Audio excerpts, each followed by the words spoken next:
tamales.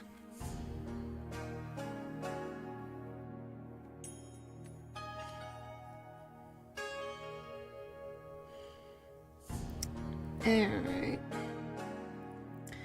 I think everything is a good. Hooray! Hello! Hello, hello, hello. Welcome to, an interesting episode of Ace Attorney. Meet Trust. He looks a little... I'm doing good. Just, you know.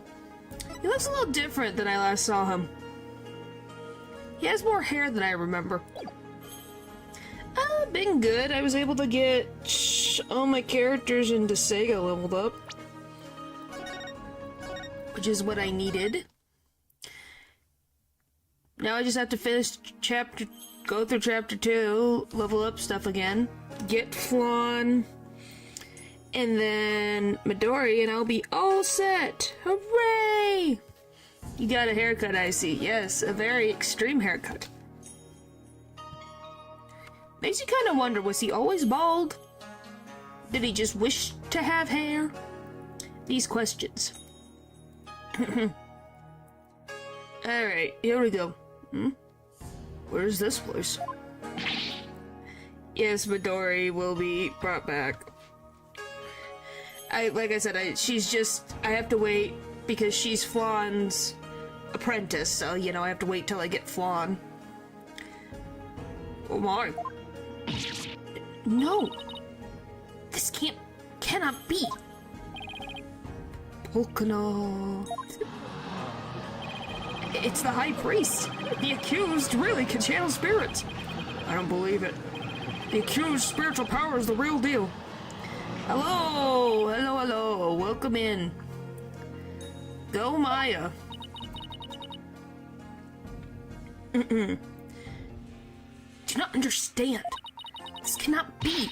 This simply cannot be. Go, Maya, go. Yeah, proved everyone wrong. And that's the best part. I must step out now before I forget myself. Bye-bye.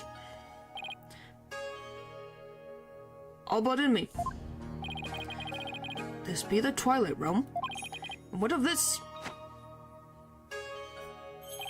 Luxurious mane of hair. Is it perhaps a gift from the Holy Mother for decades of faithful service? How old are you, if I could say you're 42? Okay. Okay. Okay. Just had to double check. You know, you just gotta double check these things. Oh dear. Yeah, the poor man just wanted a lock of hair. Oh, about in me? Why, but if it isn't his majesty, have you too shuffled off that mortal coil? Please do not count me among the dead. It is only you who has passed on. But the spirit medium, Maya Fey, has brought you back among us today. Why, Acolyte Fey has mastered the secret art of spirit channeling? Suppose that explains I suppose that explains these gorgeous locks.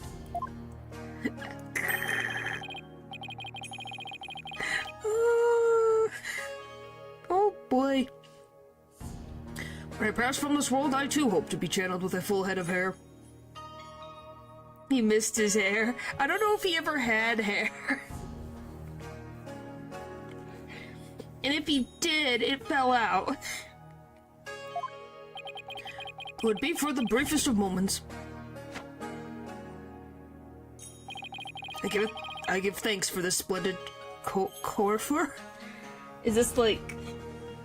I have never heard this word. We're already starting the dictionary lookup.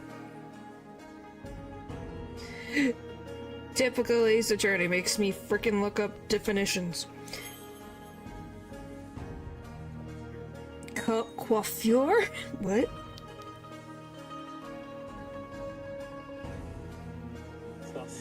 Coiffure is a formal or fancy word for a hairstyle or the way a person's hair is arranged. It usually implies an elaborate, styled look rather than a simple daily haircut. Coiffure. Coiffure. Borrowed from French, coming from the verb coiffer, meaning dressed or arrange hair. Well, I never thought this head priest would do that word, but I guess he did. Praise be to the Holy Mother. However, this kimono is a bit too snug for my taste. If you would excuse me.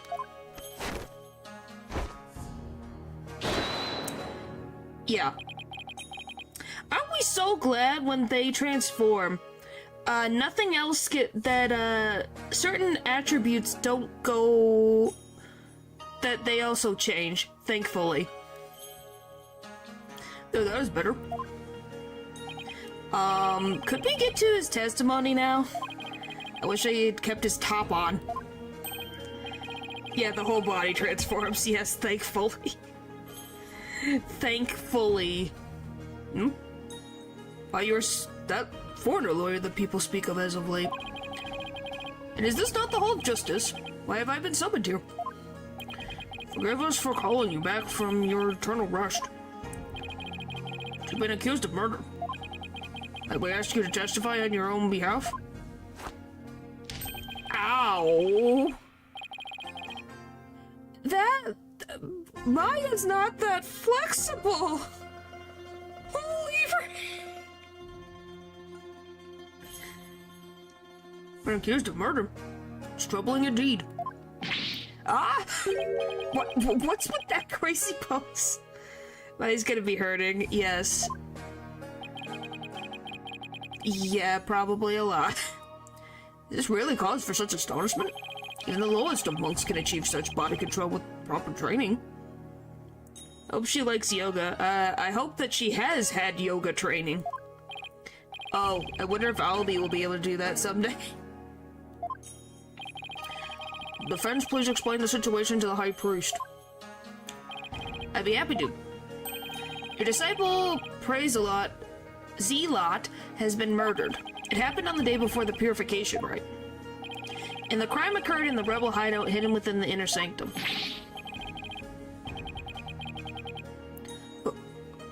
Like Zealot? He's been killed? Who would do such a thing? Someone who knew of the hideout and had access to the inner sanctum. In other words, you, all but in me. After all, weren't you secretly a rebel? Ow. That looks really painful. Oh dear. That's still Maya's body. I hope he doesn't break anything.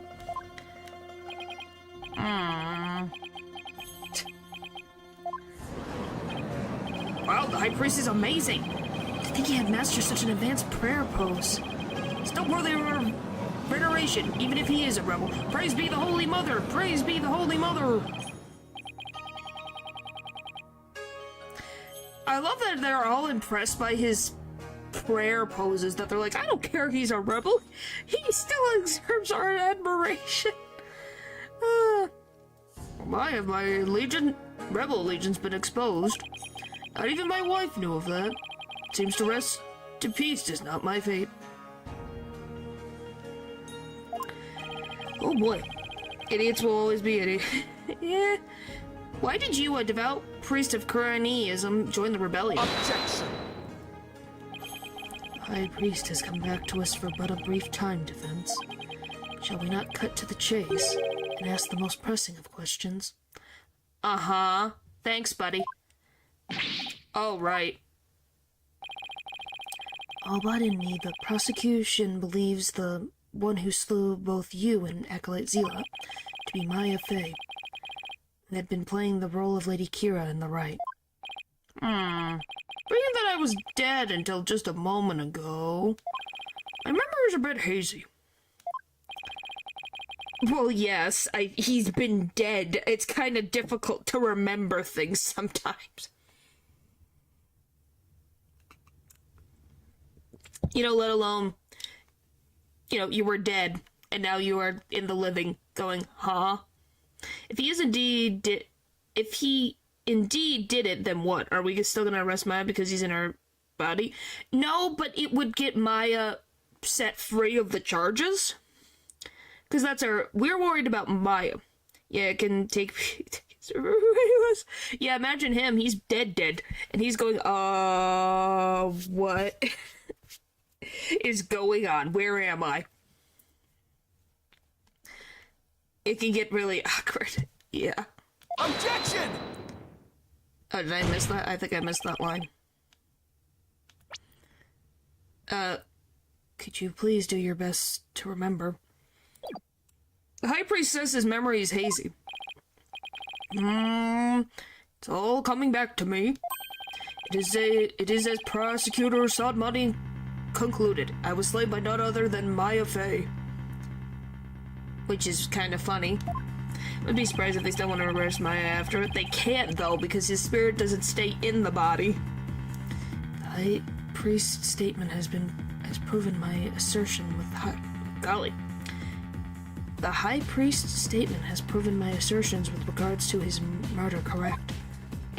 No! But what about Acolyte Zealot? You were the one who killed him, weren't you?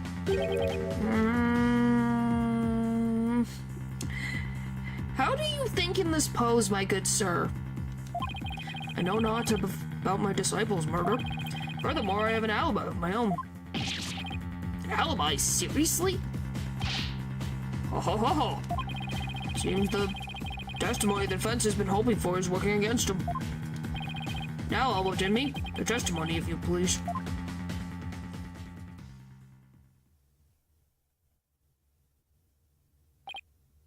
Yes, of course. That was the most normal thing he's done so far since being brought back. Witness testimony. I have an alibi. An ironclad alibi for the time during which the murder took place. Just past noon on the day before the rite, I was entertaining guests at my home. Ow. And I believe my guests can corroborate this.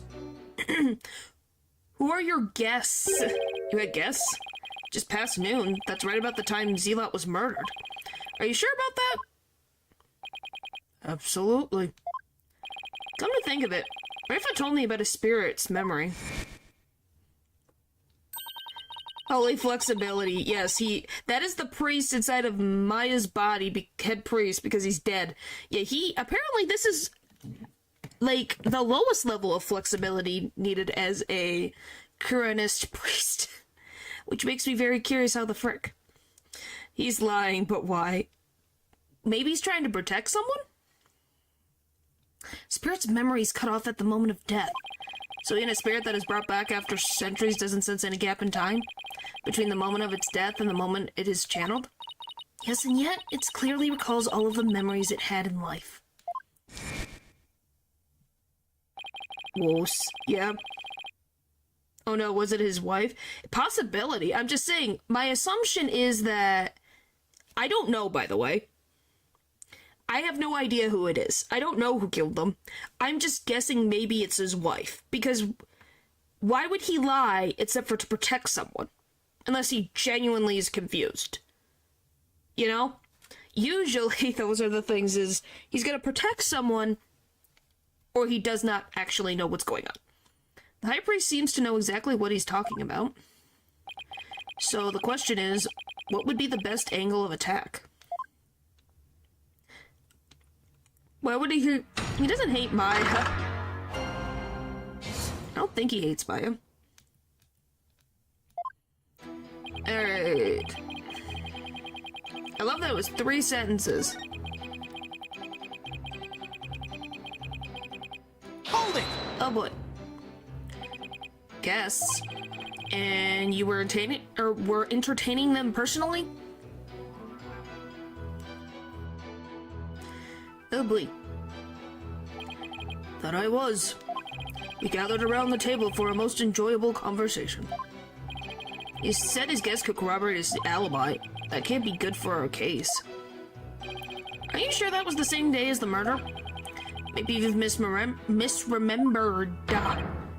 Oh! Todd, do not doubt my mnemonic faculties. What the frick? Huh.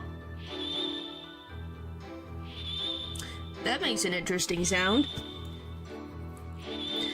Mnemonic? Mnemonic? Mnemonic? I love when we put an M and an N next to each other, because that doesn't cause frickin' mnemonic. A tool or trick that helps you remember facts, lists, or rules. Ah. It just looks weird. Okay. I have heard that word. I have never seen it.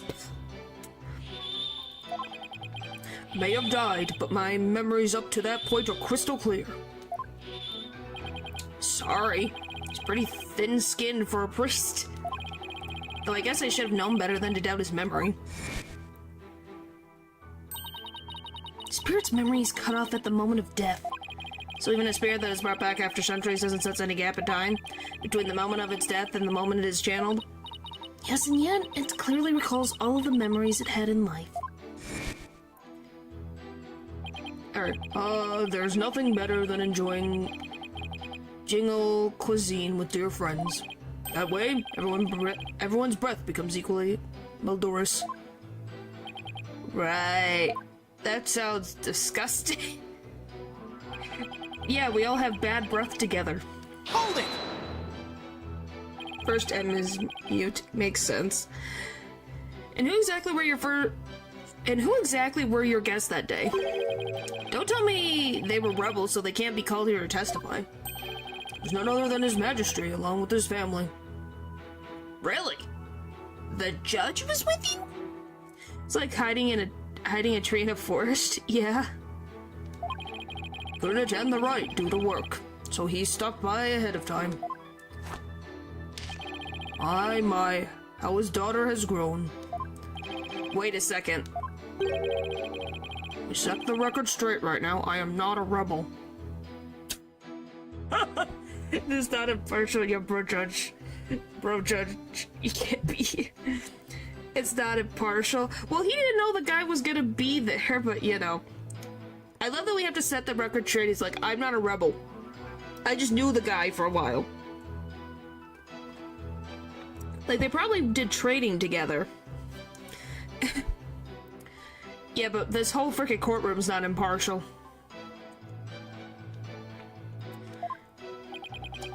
Thank you for that wonderful meal, Albot Enemy. And the enemy's cooking simply cannot be beat. So there you have it. When exactly was His Majesty at your home? He was there from 2 p.m. to 3 p.m. Indeed, precisely the time period within which Acolyte Zealot was slain. Hello, Pupper. Welcome. You have arrived at, Yoga Maya / head priest. Someone had fun animating this. You know someone did. First, we had a rousing chat concerning the game of Kachu the Mole. I love the whole hair flicking and smirk he does. It's the funniest animation so far. It is. It is very funny.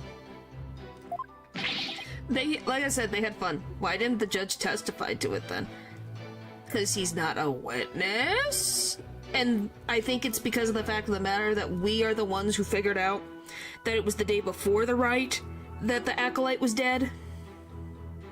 Can we get a new judge? I don't think there's a different judge in this country. But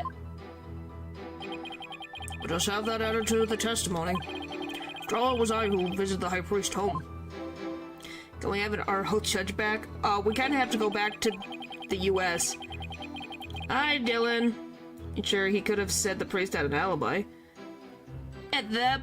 Once we got to that point, yes. But previously, they thought it was on the date of the rite, not the day before. Well, we'll get to see him, I think, eventually. I don't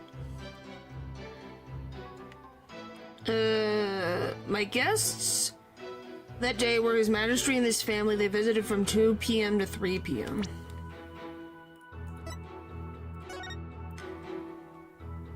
And this is the day before the right, and this was the day of. So it was on the 9th.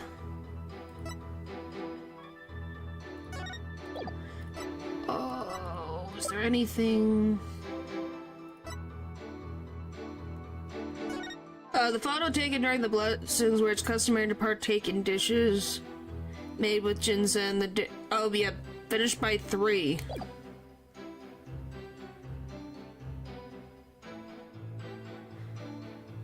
So, the photo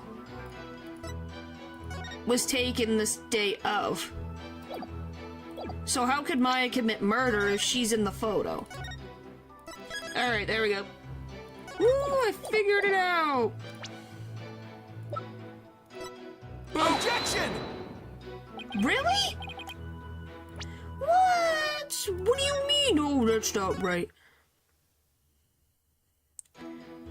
Okay, what if I do the picture? Objection! Nope. I thought it was. Okay, maybe I have to hit the statement. Let's see.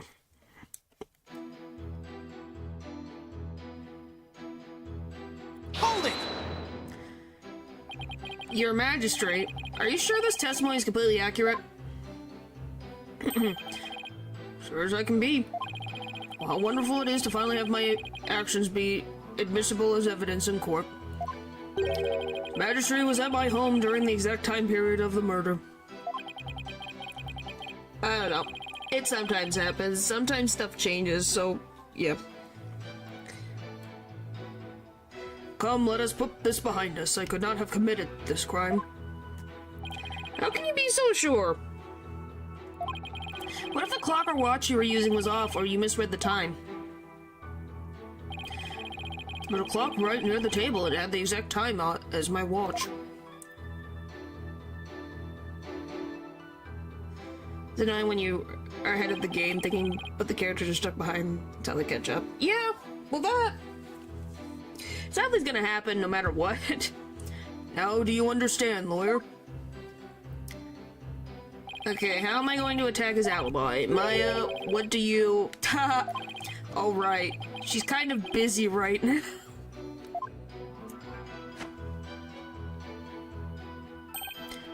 What, is there something on my face? No, not at all. I'll just have to start chipping away at that statement about his alibi. Yeah, no Maya for now. Maya can't help you right now. She's busy. She's working.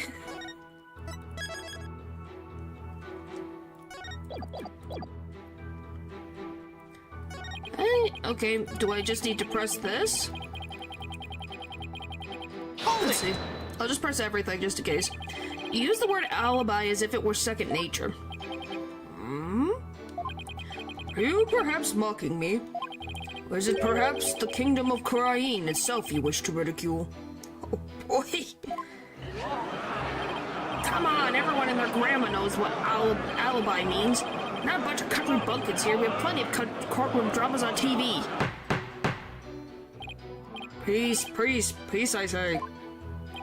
Mr. Wright, would you care to clarify your last statement? Please don't take it the wrong way. It's just alibi is a rather technical term for a priest to use so naturally. I assure you I know how to use the term. In fact, I have even hoped for a chance to do one day. Suppose that even I, a high priest, am not immune to such trivial worldly attachments. Oh, I see. Still, he seems unusually calm and composed. It's almost as if he had prepped himself for something like this. Okay, it was pressing every statement. That was the thing. Sometimes, if it's not gonna work, it means I have to hit every freaking statement. That's my other favorite thing. When it's like, oh, I have something that I think is interesting, that feels like it contradicts. Nope, I guess not. You practiced in front of a mirror? Probably. As you can see, my alibi is airtight.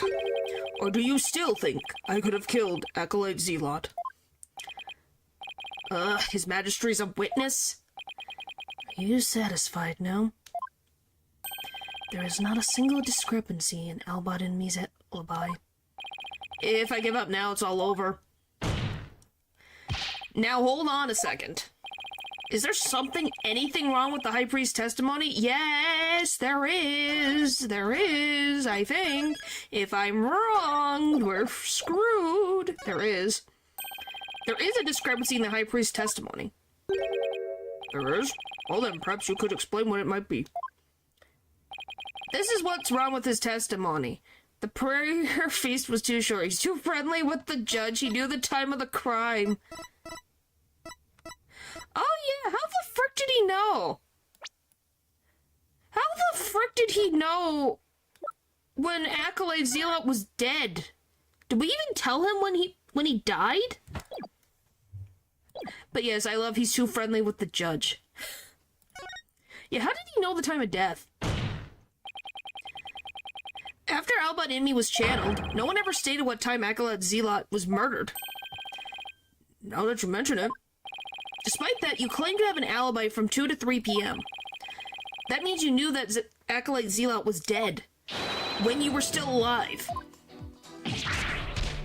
Oh. That was weird. Wait, I think I saw something just now. No, I must be imagining things. But yeah, now that I think about it, it's like, yeah, he did know the time of death. How do you know the time of death if you are allegedly having a meal and have no idea what's going on? So tell me, how did you know what time the crime had been committed? How about that? That looks creepy. Not the life out of him. Yep. Open your... what the frick? Hang on. Open your heart, let the Holy Mother in. Why? We've been blessed with the High Priest's sacred words of prayer. All who serve her holiness must strive to banish worldly desires from their soul. Open your heart, let the Holy Mother in. Purge your mind of greed and bias. Feel as if my very soul has been cleansed. I feel like we've gotten a lot of spit on our face. Because he just keeps spitting. To change the topic. You can't fool me. Prayer may banish worldly desires, but it can't make a contradiction disappear. Oh boy, backups here.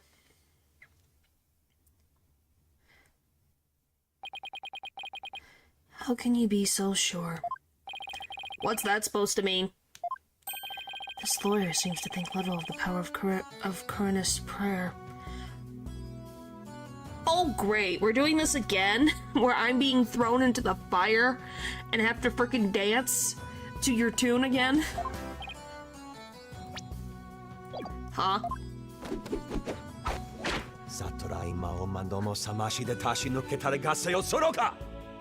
Thanks. Albot Inmi was at home during the crime, but knew of what happened at the hideout. I believe this can be explained thusly. He must have had a way to monitor the hideout from his home.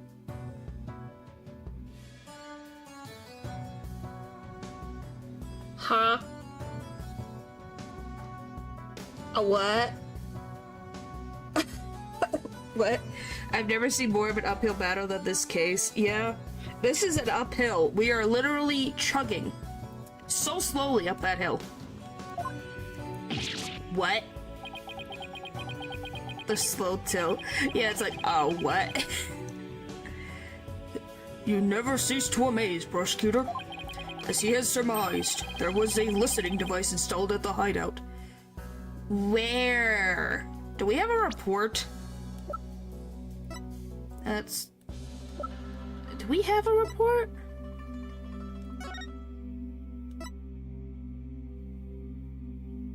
I don't think we ever found any listening device.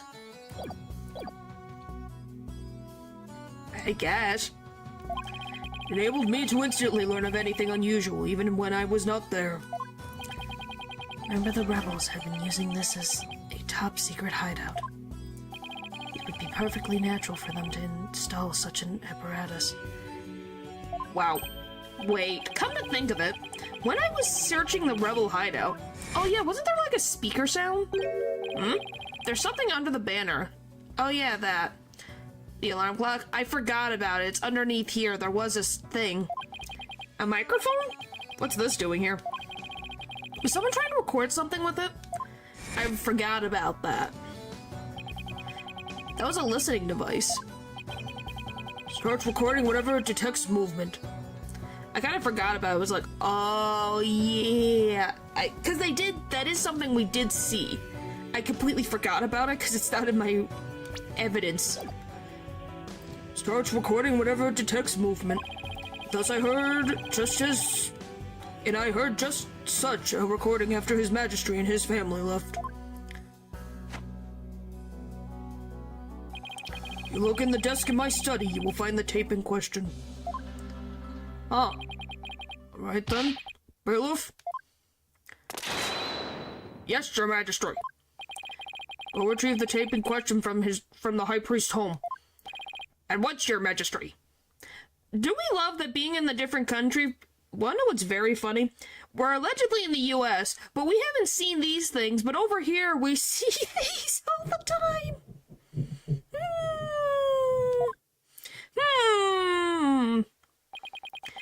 Hello, Eldridge. Power of Coronus Prayer.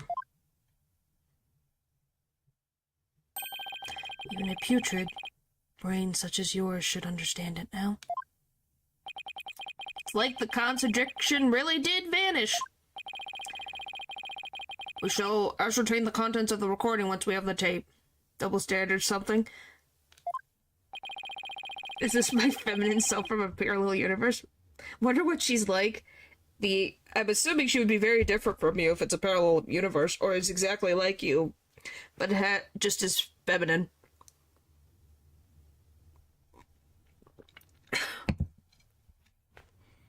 Oh boy. Probably evil. In the meantime, I ask Albert and me to continue with his testimony. I think we get along, maybe. Alright, here we go. Very well. Here we go. Round 2. Witness testimony. I heard everything. Was entertaining His Majesty and his family when the crime occurred.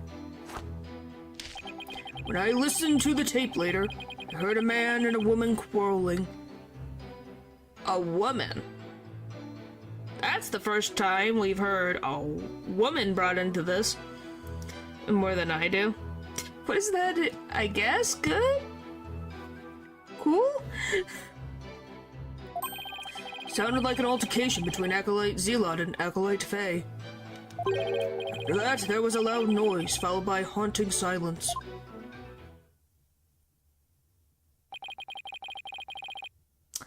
I had to find some way to attack his alibi. If only Maya were here. She has a way of putting me at ease. But seeing her like this is only creeping me out. Though the High Priest was a rebel, he was still a Coronist holy man. Therefore take care in your questioning, lest you invoke the ire of our people. How dare he suspect the High Priest? May the Holy Mother strike him blind!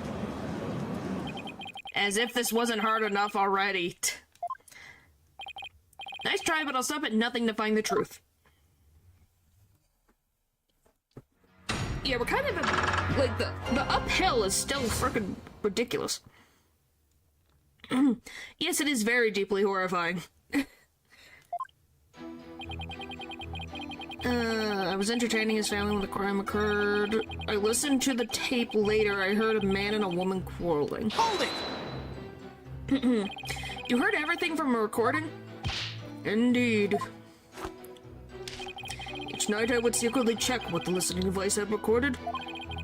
Would have been in serious trouble with my lovely wife had she discovered my secret.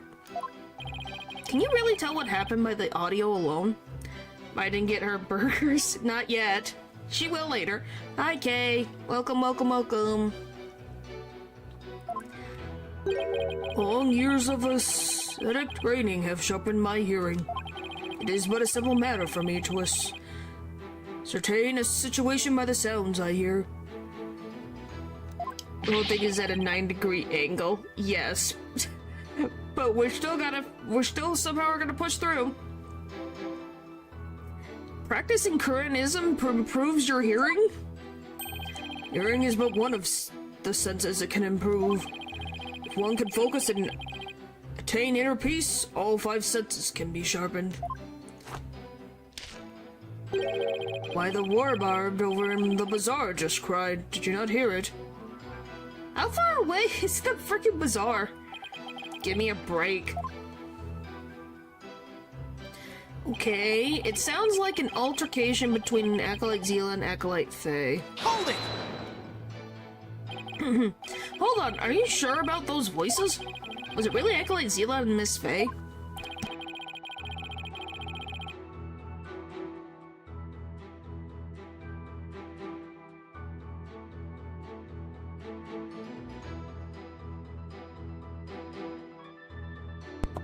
Tell him to wear more clothes. He is wearing Maya's literal kimono. He just decided to take off the top. Is the best testimony background music? Well, the background music sounds the same as normal. Unless it's different and I don't realize it.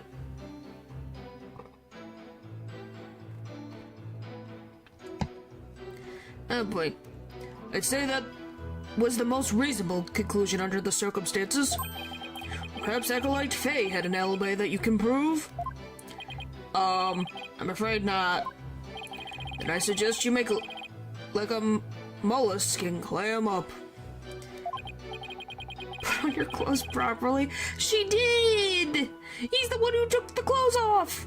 Well, half of it. Now I will continue my testimony, if I may. Great, there's nothing. After that, there was a loud noise followed by haunting silence. Hold it! A loud noise, I'd say that's worth looking into. It's a terrible crashing sound. Poor Acolyte Zealot. Must have felt so heavy.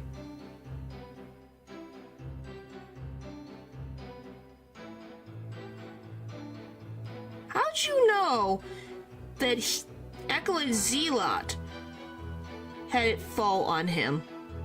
Had something fall on him in general?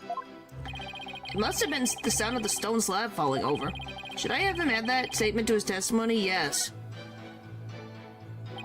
Please add that statement to your testimony. As you wish. I would describe the noise as a terrible crash. Poor Zealot, it must have felt so heavy. But what do I put against that is the problem.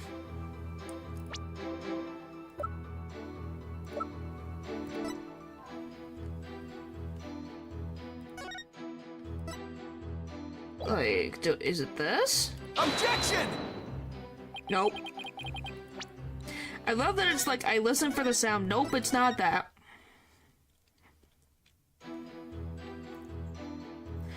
The frick do I use against this? The picture of the body?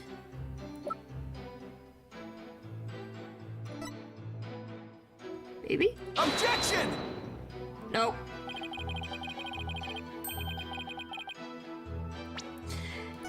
I love that I could find something easily. Now I'm here going, I don't know what the frick he wants. I guess I'll click on it. Let's see what you got for me. You believe that terrible crash is connected to Acolyte Zealot's death? Yes, the sound no doubt was poor Zealot's death cue. Such a tragedy, for he was a fine disciple. Okay. I would ask all here today to give a prayer for his departed soul. Sare Matami Yoma. Sarashi Matami Yoma. Zisari Matami Yoma! And high hopes for that young man's future? Matame Yoma. Why do I feel like such a jerk for just trying to do my job right now? So all he knows about the crime is what he heard on the tape, and he was with his magistrate and his family at the time. Now that I have proven the soundness of my alibi, I believe it is about time for me to return to the Twilight Realm. Well, what's the rush? Why not enjoy some more time among the living?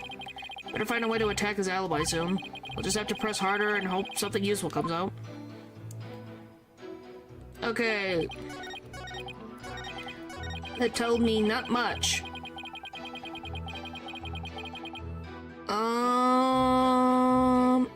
That's what's being a lawyer is. What the frick?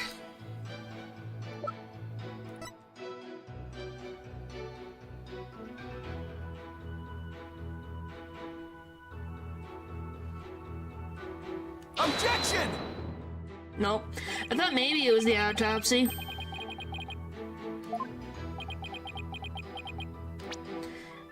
I love when the prosecutors look at me in ire. It's like, yep, I did something wrong.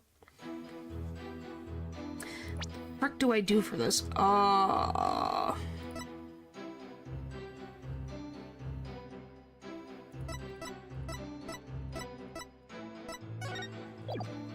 Nothing to do with those.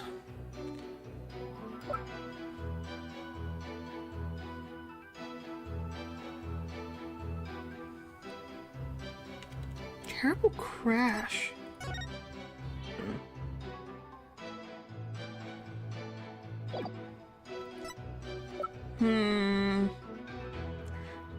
What would you describe as a terrible... Objection! No. You guys have any ideas? 'Cause I'm confused. I would describe the noise as a terrible crash.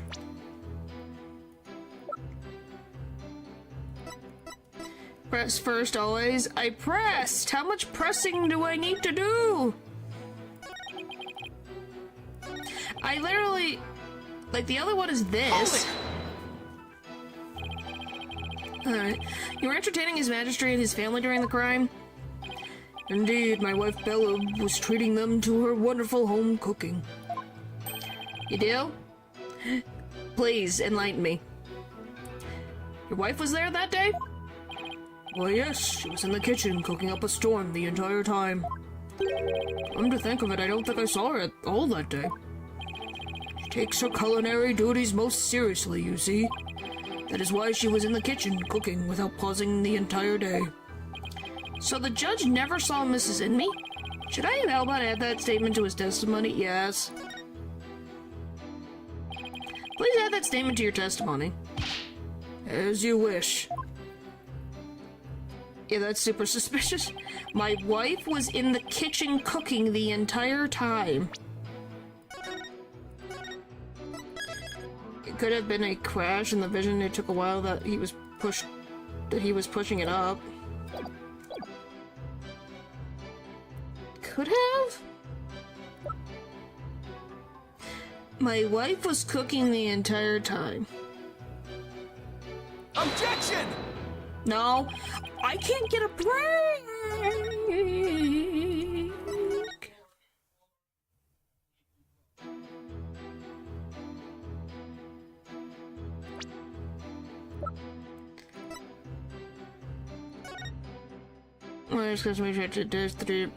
The dishes are only prepared during the feast. Objection! No.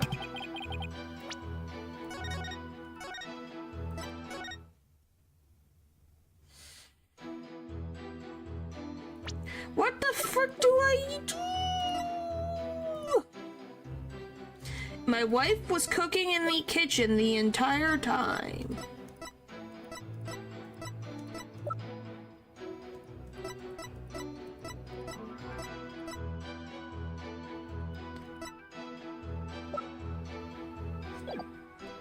No, we just got it. What was your wife making that day? The menu that day featured... Oh, golly. Hutton supes and meltolomon. They are both traditional Koreanese dishes. I can't even begin to imagine what those are. Oh yes, the exquisite zest of Hutton soup and the supreme texture of meltolomon. The Vietnamese cooking that day was utterly unforgettable. Thank you, it brings me great joy to know you enjoyed your meal. Now once His Majesty and his family had left, when I listened to the rotator, I heard a random woman crowing. My wife was in the kitchen cooking.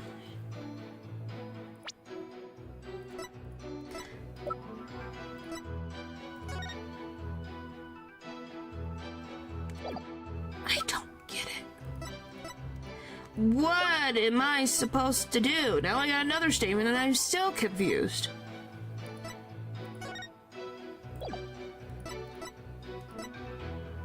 What the frick am I supposed to do?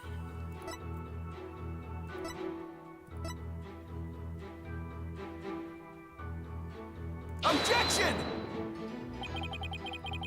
I love we're literal. He keeps adding more and more sus stuff and we're still fighting uphill. Yes, because the game doesn't. It's like, what do you want me to do with this evidence? It doesn't take anything for the last statement and it doesn't take this one. Because it's the only ones that are suspicious. Maybe the rebel photo on the crash? Maybe the rebel photo on the crash? I did, it didn't, it said no.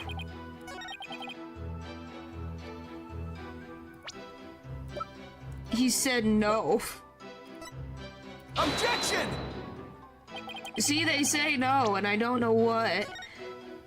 Or the knife?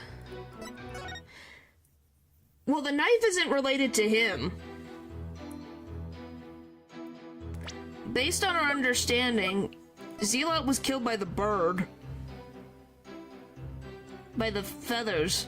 So the knife is only related, allegedly, to, the priest's death over here.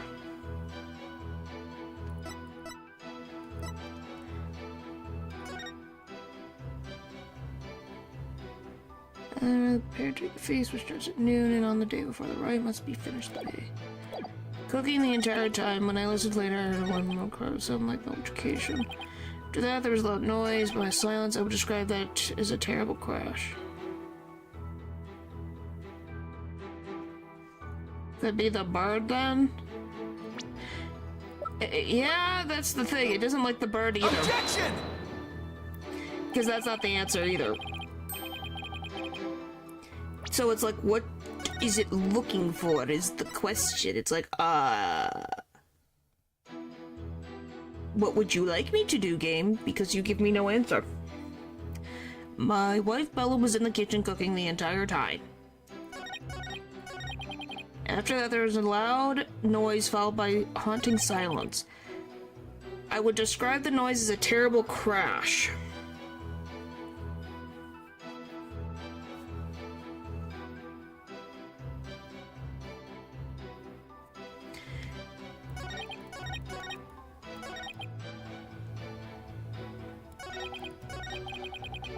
Another photo of Maya with them.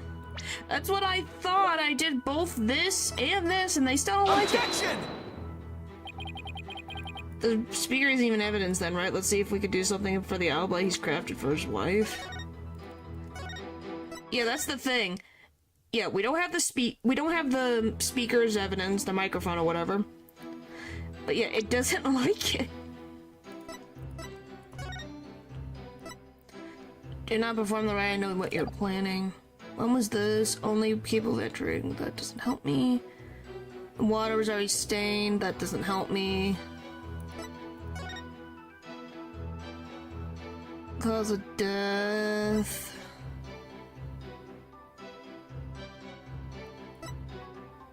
That doesn't help me.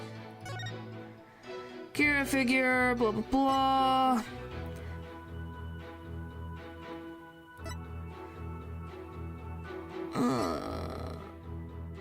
Clear skies. Well, I don't know. I don't think it will help Military escape, that doesn't help me. Thick ice froze for the insane to the plots of devotion till yesterday is melted. They know plan, we happy blessings. Lady Kira trusted rebels, read mysteries, some others see Lady Kira in the flesh, such rumors are finding enthusiasm. There's gotta be some point she left that kitchen, something related to her.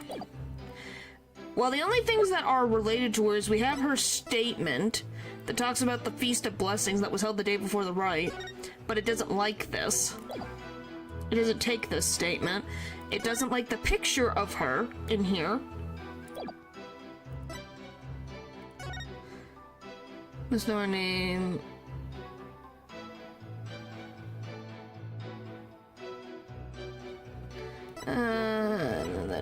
That doesn't tell me anything.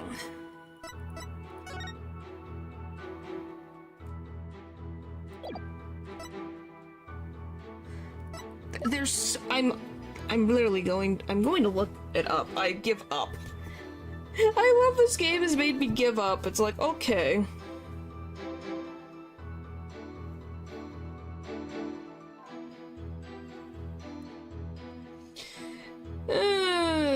Frick.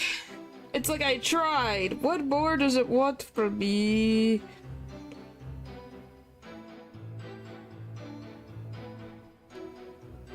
Alright. Day 2, I think? Wait, the flower? This flower is about, the flower's not related to her, it's related to the, other dude. Let's see. Ironclad, I heard everything. Weird, unfortunately, for a 6th time. Don't worry, it could be more useful when you stream that game. That's fine. Okay, press the first statement. Have him add it. Ignore the statement for now and press on the now 5th statement.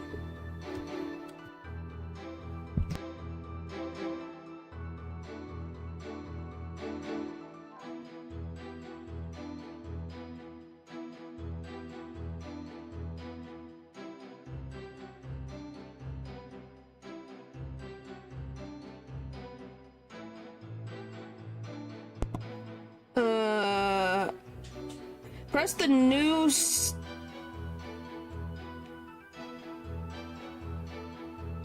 What? Press the new 2nd statement and 4th statement, which previously stated 3, and then the new 6th statement. Ask if trust went to the rebel. Okay, wait. So press statement 2. Hold it!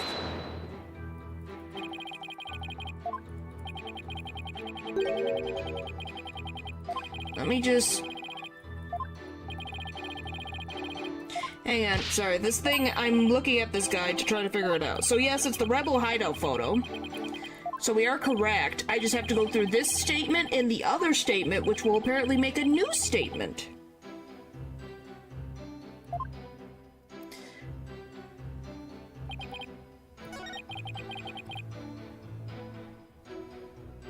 Hold it!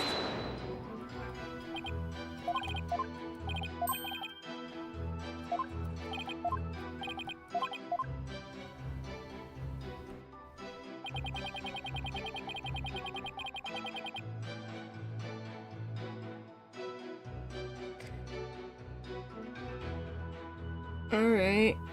And the new statement 6. Hold it!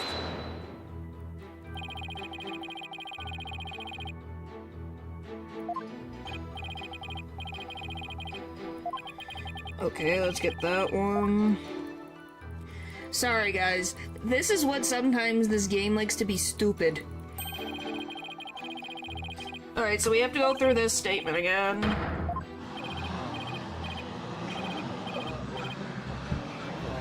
Where I just had to look up, I was like, I don't get it. There's something not making sense. Alright, come on.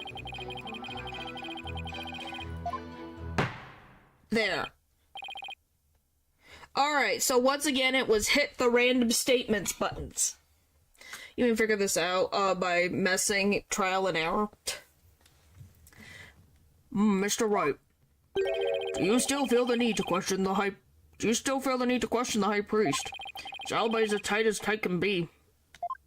Please don't say that. This isn't going so well. I better ask him about something else. I'm curious, Albot and me. Did you stop by the rebel hideout after his majesty left? I think it just depends. I think how it was supposed to happen is technically I would have had it already because I already pressed the statements. It's because I kept reloading. Yes, I thought it would be wise to assess the situation. As I said before, there was nothing to see. The hideout appeared as it always had. And the victim's body? It's nowhere to be found. Acolyte Faye must have already disposed of it. Anything else incriminating? So, when you saw the rebel hideout, it looked like it does in this photo? Yes, I would say that is how it appeared that day.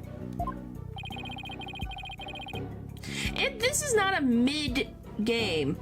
It's a good game, just sometimes it's like... This is just with any of Ace Attorney's games, where it's like, what the frick was I supposed to do? So the stone slab had been put back in place.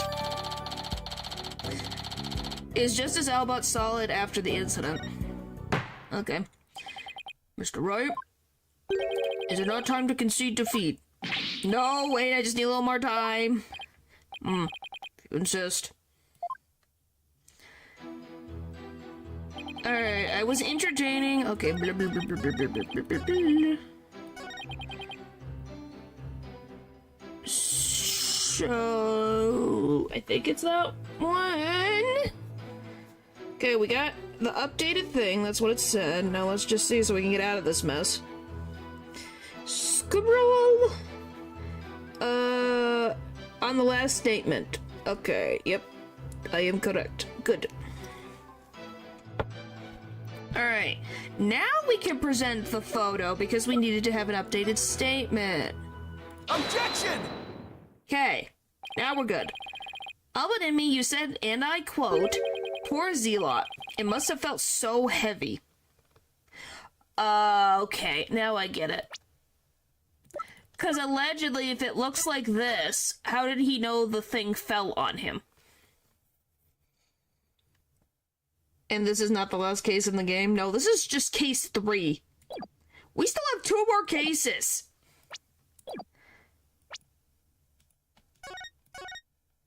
Like, we're on episode 3. There's still 2 more! We still have 2 more cases in this game. We're not done yet.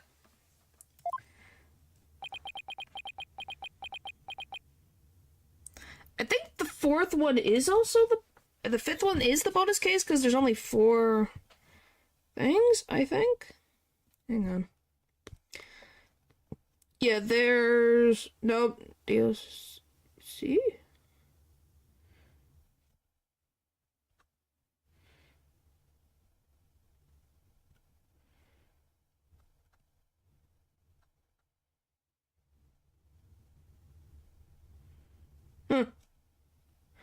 Imagine being accused of murder, fined for your life to beat the accusation, staying for 2 more cases. Well, all I know is, yeah, so there is 2 more cases and then the DLC case. Yeah, so, because we're in the... So, we had the foreign turnabout was the first case, the magical turnabout, which was Trucy's case. We're on the right of turnabout, then we have turnabout storyteller and turnabout revolution. And then the last one, the DLC, is Turnabout Time Traveler. So, we still got 3 cases to go. We're still... It's not done yet. Why do you think he felt something heavy? You said the hideout looked like it did in this photo. Yeah, it's Turnabout Storyteller's DLC case. The DLC case is the Turnabout Time Traveler. Underrated case? Well, we'll get to see it. Yeah, the last one that I said, the Turnabout Time Traveler, is the DLC case. Okay. If so, there's nothing that would lead you to believe he experienced a heavy feeling.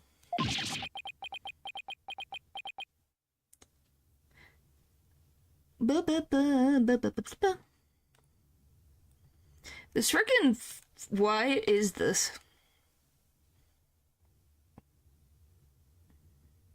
It's not even DLC. It's literally... I didn't have to pay for the extra thing. It came with the case. It came with the game.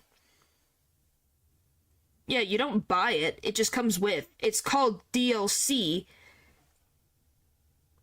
But it's not. It's just a bonus case.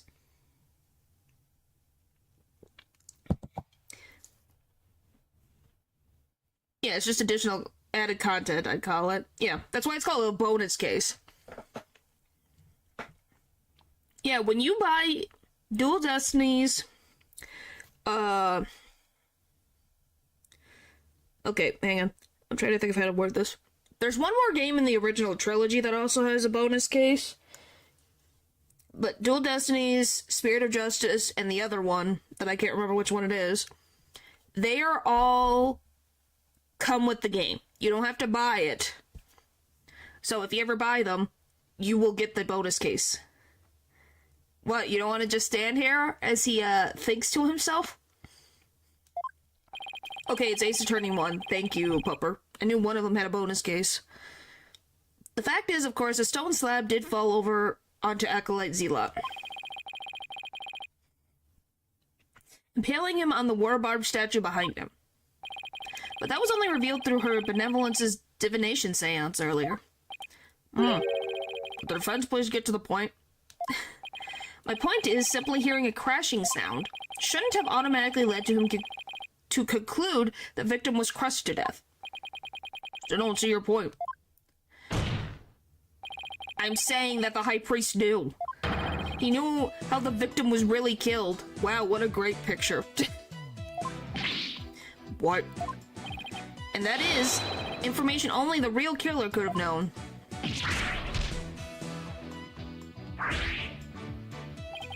I definitely saw it that time. I've got the High Priest spirit shaking in his boots, or should I say sandals, which was added when Capcom wanted to experiment with 3D models in Ace Attorney. Yeah, that's the one I was trying to think of. I knew it was in the original trilogy. I just couldn't remember which game had it. Objection. Need I remind you, all but in me was with his majesty at the time of the crime. Such an alibi precludes him from being the killer. Well, it's just Rise from the Ashes. All it is about... It was a very intensive case. It was very interesting. That's when you first meet Emma for the first time. That's true, so he can't be the killer. However, he knew how Zealot was killed. Something only the killer could have known. Can this discrepancy be resolved somehow? Yeah, that's the... Yeah, Rise from Ashes is the case that Emma first appears in, because the one who's being tried is Emma's older sister. So yeah, like I said, you guys interested in that, you guys should go see it. You should guys buy it, it's good. It's really good. When it's on a really good deal, because they do go on sale a lot. Oh, Mr. Wright, waiting for an explanation. I was just getting to that. Time to think of something quick. The High Priest knew something only the killer could have known because... he heard it from the real culprit. He must have heard how the victim died from the real killer. Real killer? Of course, that makes perfect sense. I don't want to believe it, but this is the only explanation.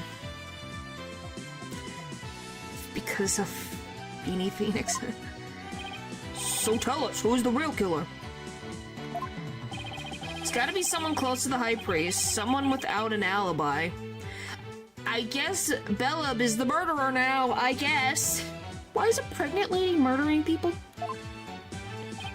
The person most likely to be Zealot's killer is... the wife. Take that!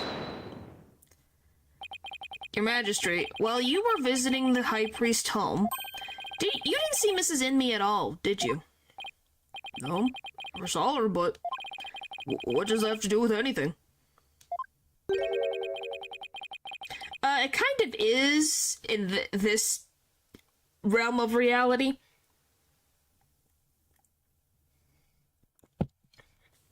So we just go with it. Did the high priest ever leave your sight?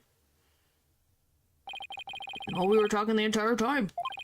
The food was brought right to the room's entryway. So the high priest had an ironclad alibi.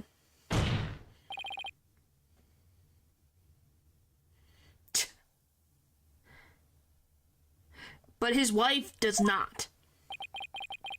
What the devil are you insinuating? What do you think?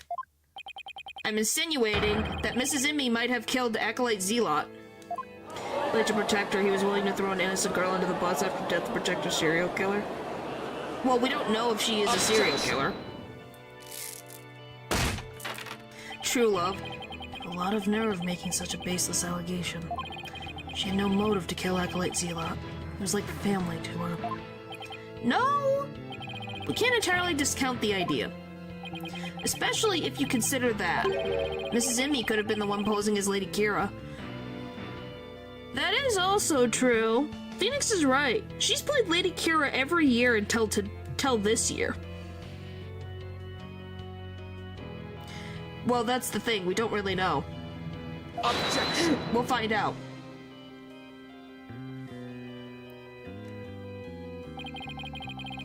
Yeah, think about it. Every single year, Miss Bellab has played Lady Kira for the ceremony. And only this year, she has not played Lady Kira. That is suspicious. Might belong to two different sides in a rebellion. Yeah, could be. We don't know. And a fool must temper his foolishness at times. Do you truly believe Lady Kira would kill Acolyte Zealot, though he was not a rebel? Objection! As we all know, the High Priest was secretly a rebel. It would follow that his favorite disciple could have very well be a rebel too. Are you suggesting that Mrs. Enmy killed her husband as well? Oh boy, as sad as it is to think she'd kill her own husband to rid the kingdom of rebels, I don't think we can rule it out. He's gonna protect his wife. Oh! Oh! What? He made noise! Did you guys hear that? He made noise! He made noise! That never happens! Ever! Only the priestess has ever made sounds. Wow. Does not have aura. He barked. You claim my wife is the rebel hunting Lady Kira, and that she slew both Zealot and myself? My lovely wife, that is utterly impossible. There, you got it again. Ark! Yikes. Never seen the High Priest so angry. Well, because you're like, you don't expect it. This game doesn't give them voices that often. Except for in cutscenes. It is as Albert in me stated. And the accused has already been found guilty of his murder. It's far too late to overturn it. It's been 1 day, it's not even been 24 hours. We're fine. That's right, Mr. Wright. Now apologize to the good priest before he gets angry again. Quickly now.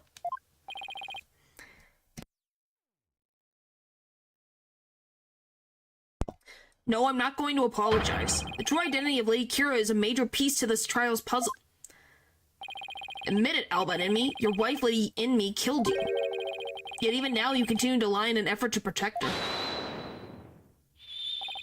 How absurd. It appears the lawyer has forgotten. My lovely wife could not possibly battle the rebels in the guise of Lady Kira. For we were blessed by her holiness, and she is with child. Praise be to the Holy Mother. I completely forgot about that. Well, here's the thing. How far along is she? That's the thing. We know she's pregnant, but how far along is she in the pregnancy?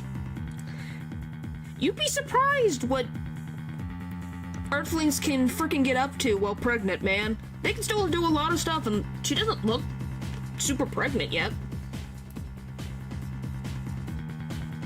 No, I don't think so.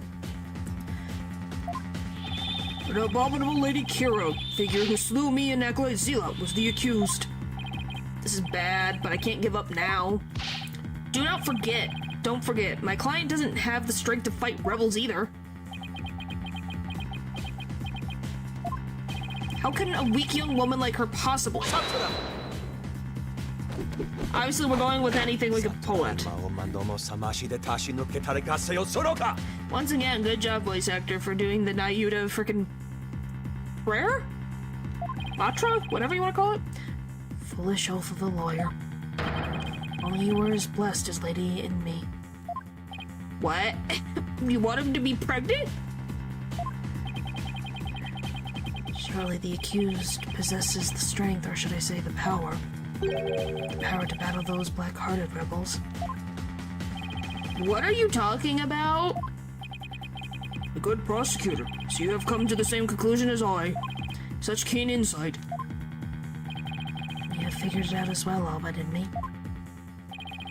May I ask you to explain it to this putrid-brained lawyer?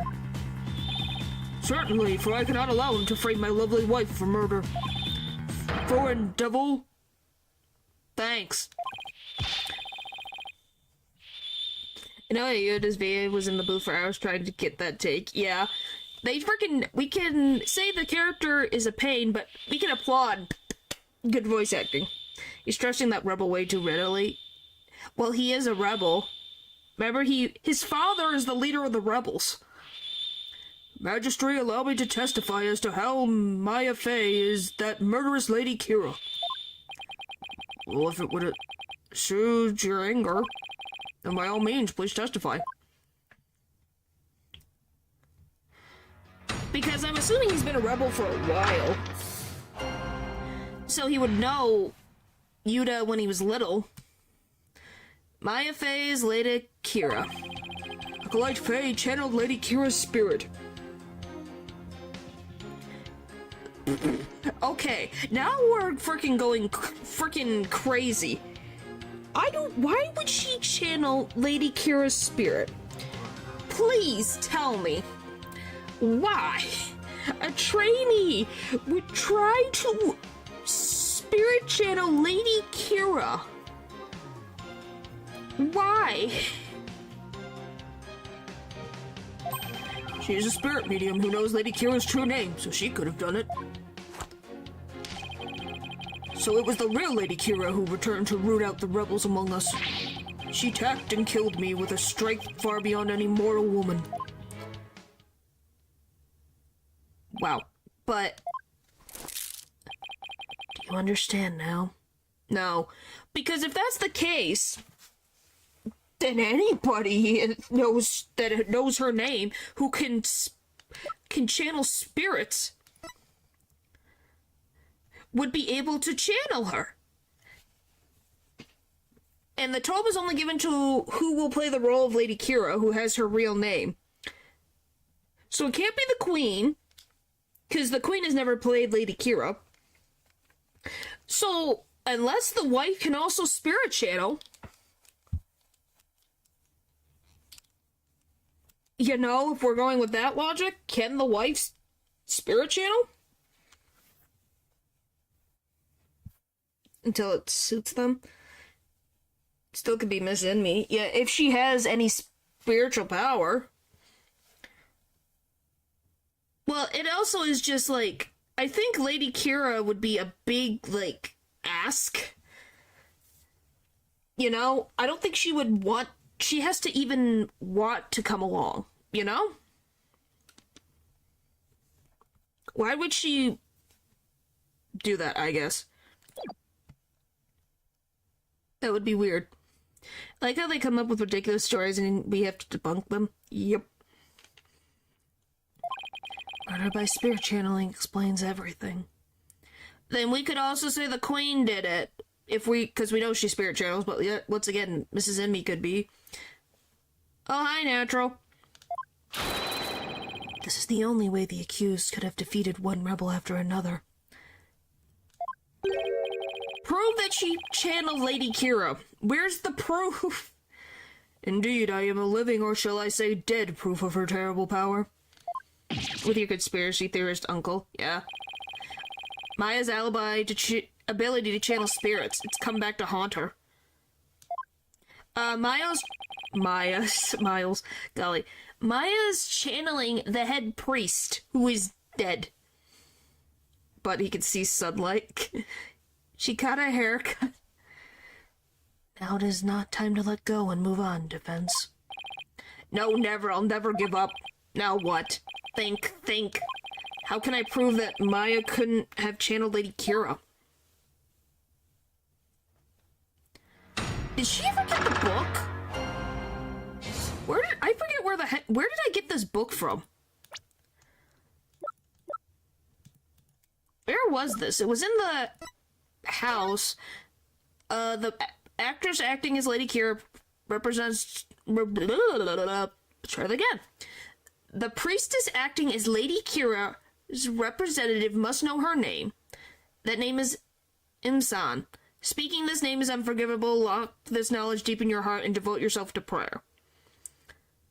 Where the frick did we find this? Grew up so fast. She grew real... Yeah, she speed ran aging.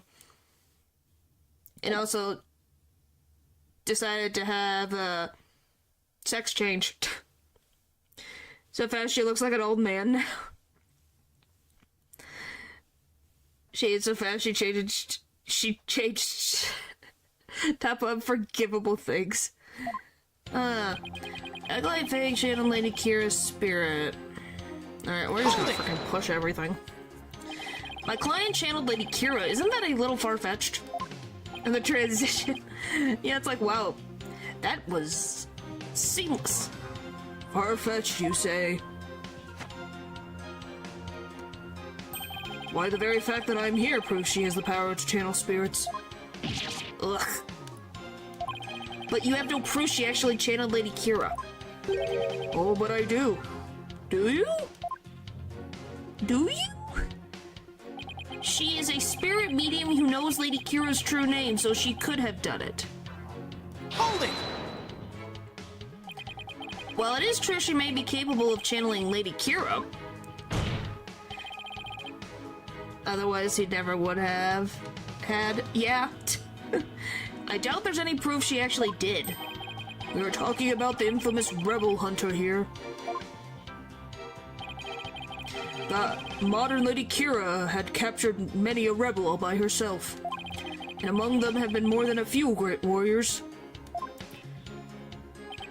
Who but the real Lady Kira could have accomplished such a feat? I don't know, an actual rebel? You know, who's actually built for it? Which, you know, could be anyone else in this entire freaking kingdom?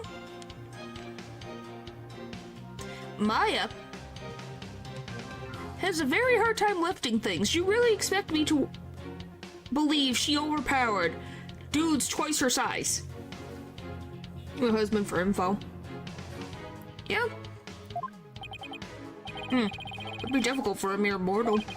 At least the real Lady Kira of legend is the only likely answer. Indeed. Is this not proof enough that the real Lady Kira of legend had been channeled?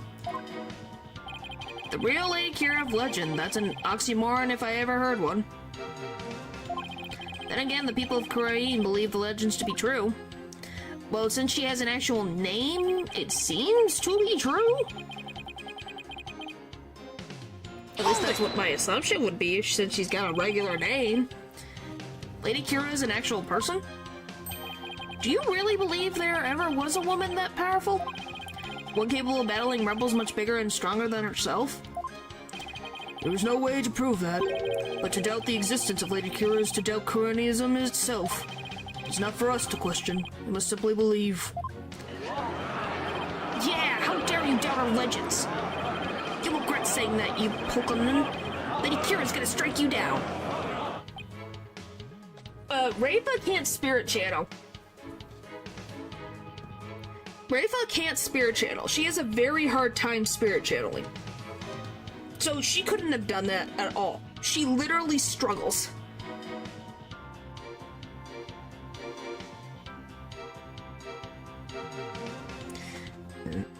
I don't know, did I mess up a word? I probably messed up a word. Pokenin? Pokenin? Probably, I think that's what it was said. They're calling him stupid. But yeah. think that it's something bad. Yeah, they called him a Polkanen. Okay. Oh. Won't get anywhere until I can refute their claims with more evidence. She attacked and killed me with a strength far beyond any mortal woman. I don't know what to say, my dude. You're a little bit of skin and bones. Hold it! A strength far beyond any mortal woman? And just how strong would that be? He'd but look at the wound she inflicted upon my body. Though I had hoped to never have to think about that again. Your wound? Built like a toothpick. Knife is a knife, yeah. It was pretty deep and there was a tremendous amount of blood. While Acolyte Zealot was rather small in stature, he was strong. Nevertheless, he was no match for the sheer strength of Lady Kira. My spirit channeling is proof that she's Lady Kira? That's not good. I have to prove that she didn't channel the original Lady Kira. How? She's a spirit medium who knows, so she could have done it. Okay, let's see if I give you the book.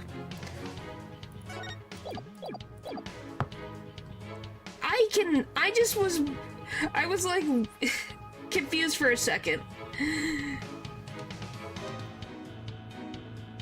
Small and strong.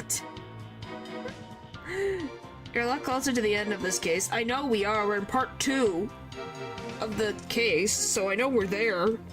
It's just a matter of getting there.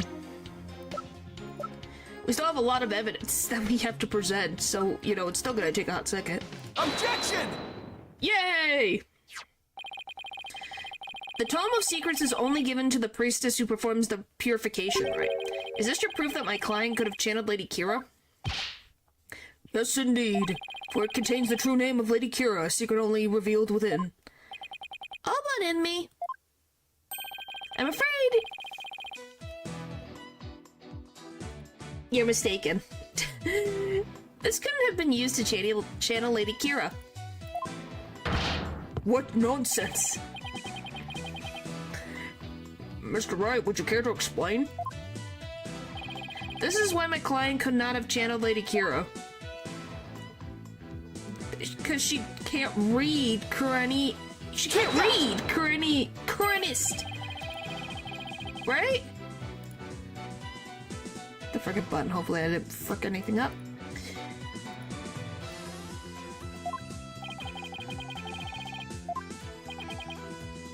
Oh, her face!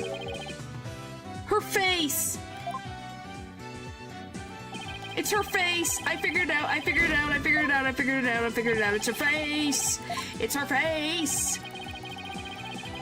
Yes, I know. I don't know, can Maya read Kuranism? Kuranis? What the frick is the language of this country?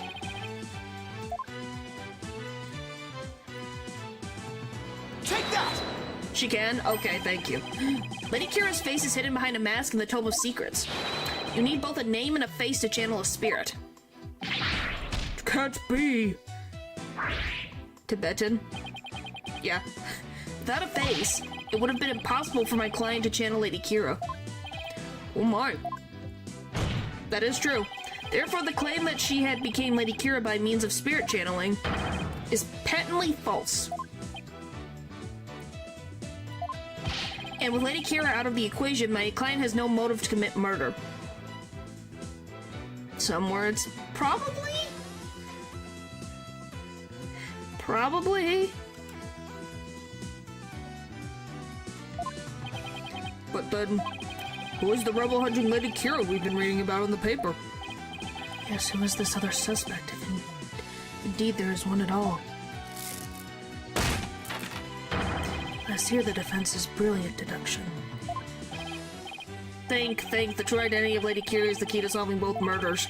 Thought Mrs. Emmy was suspicious, but her pregnancy takes her out of the running.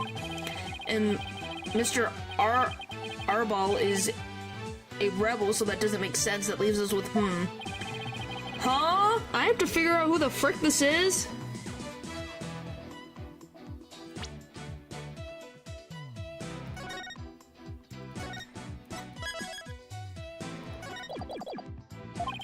One where, you know, you have to say something, but you can't figure out what it is. This is my chance to really turn up the heat. I'll just have to stir the pot till something floats to the top. Let me figure it out for a second. Your Majesty, I know who's been posing as the rebel hunting Lady Kira. You do? Are you sure about that? Yes, completely. I sense that I may regret this, but please go on and explain. Thank you, Your Majesty. This is who's been posing as the rebel hunting Lady Kira. Okay, we're gonna go down the line. It's not Olaby, he's too young. It's not Maya. Emma can't channel and has no connection to Kuranism in the rebellion. He's dead and has an alibi. I don't think it's you. You can't... no. Is it... Praise a lot? Then who did it, I'm like, it's gotta be him, right? Because if we're to say she's pregnant and that can't help, then he's the last one on the list. Take that! The true identity of the rebel hunting Lady Kira we seek is... Praise a lot. Zealot. What's this? The High Priest murdered a disciple? Was Lady Kira, you say? Well, thank you. It's just, you have to thank Phoenix for also eliminating the other two. Where it's like, I'm looking at this list, and if we're to believe Maya is not guilty, then you go down the list and you're like, he's the only one left. Peace, I say peace. The defense will continue. Yes, Your Majesty. I whittled down the list of suspects until there was only one left. Yes, Phoenix. I did the same thing. Thanks, buddy. Objection! Process of elimination is not the same as solid evidence. I assume you have evidence to back up your claim. Yes, of course. We'll have some in a moment, that is. At least I hope so. Maya wasn't Lady Kira, and neither was Mrs. Emmy or any of the other possibilities. That leaves Zealot, and I have the evidence to prove it. Do I? Do I? The evidence that proves Acolyte Zealot was posing as Lady Kira is this. This? Take that! Yeah. Because if it's not the priest, head priest, and it's not the wife, and it's not Maya, it has to be the only other dude who had access to the house of the head priest to leave the warning. This is what proves that Acolyte Zealot was Lady Kira. Lady Kira's warning letter. How absurd. What could that possibly prove? Prosecutor Saad Mahdi. You stated that this warning letter proved that my client was Lady Kira, and that the reason you gave was that the High Priest house was locked tight. But there was another member of the family who lived there. What I say, Mr. Praise a lot over there is the main reason all of this is ever happening. Oh, so it's his fault? I thought you said it was the priest's fault. I'm gonna be honest, I thought you were saying the head priest was at fault. It's Praise Zealot over here? Oh, he figured it out. Therefore, Acolyte Zealot could have delivered the warning letter anytime he wanted. What is he talking about? That's just not possible.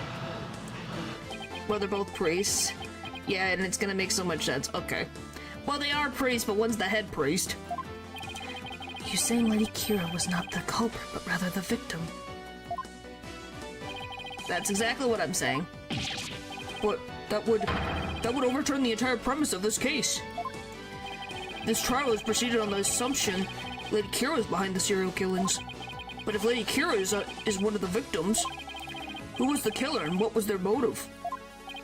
The only suspect left is Mrs. Inmee, and there is only one possible motive. What if Mrs. Inmee is a rebel? Wait. slow the frick down. Are you going to tell me this woman pushed a giant frickin' thing, even though it's a little wobbly? You're gonna tell me the pregnant woman pushed a big stone slab?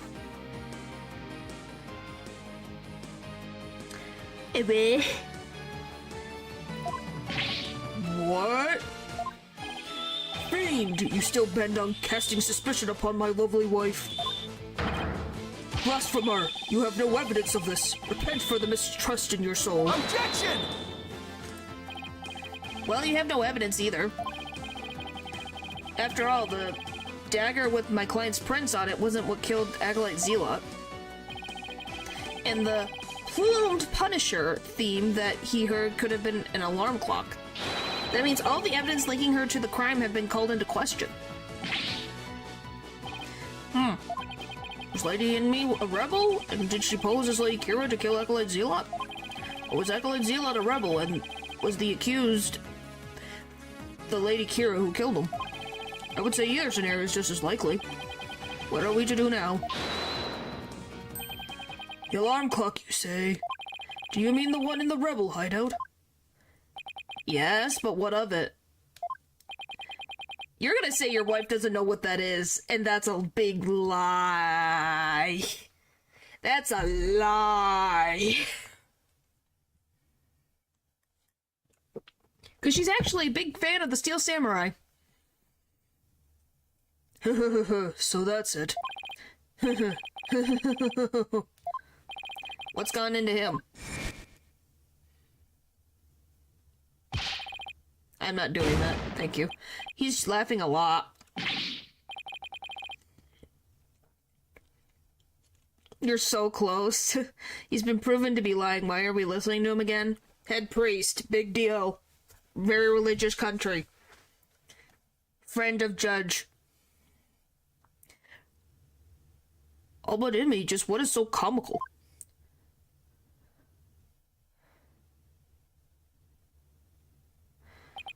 Forgive my outburst. That has simply tickled my funny bone. We did? What did? The theme song came from the Plum Punisher clock, you say? Plumed! Golly! That alarm could not possibly have gone off. What makes you say that? The clock was working just fine the last time I checked. Try using your head for a change. Would not the existence of a secret hideout be given away if an alarm clock kept going off?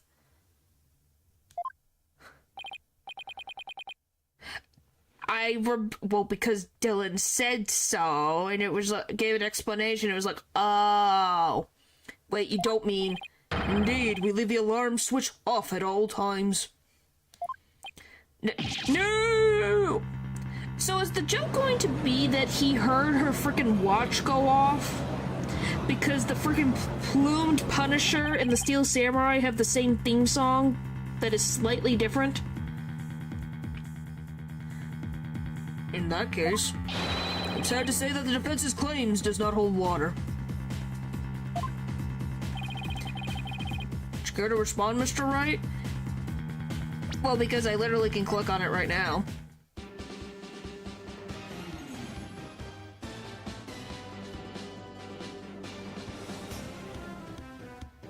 See, it's very similar to the Steel Samurai.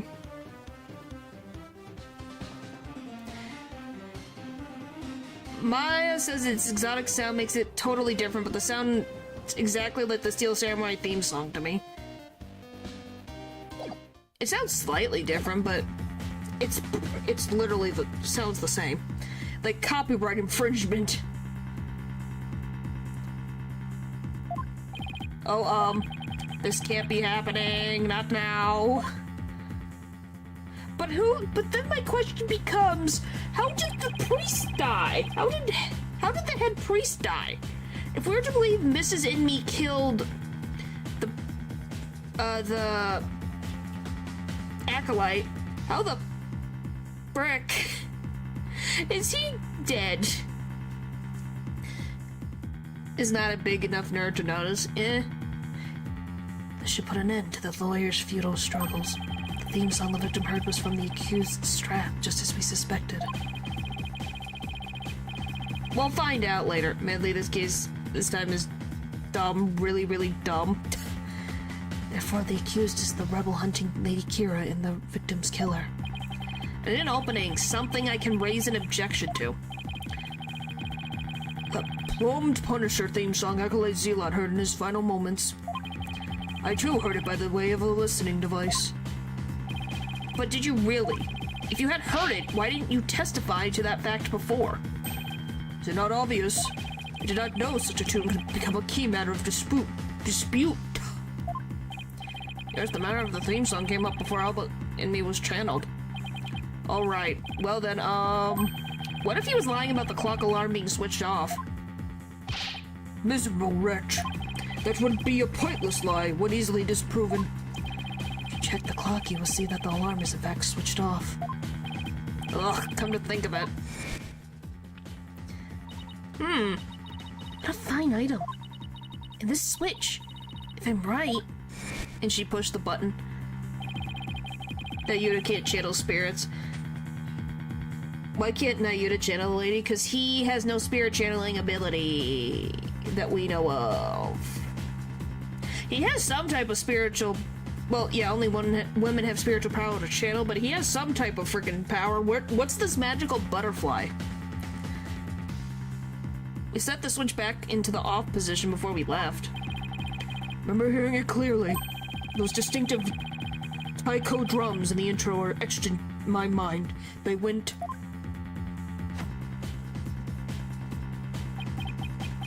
Daka don don don don don don don.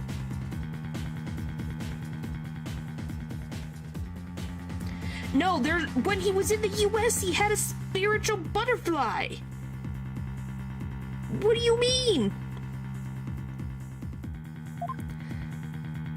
Golly. Distinctive taco drums in the intro.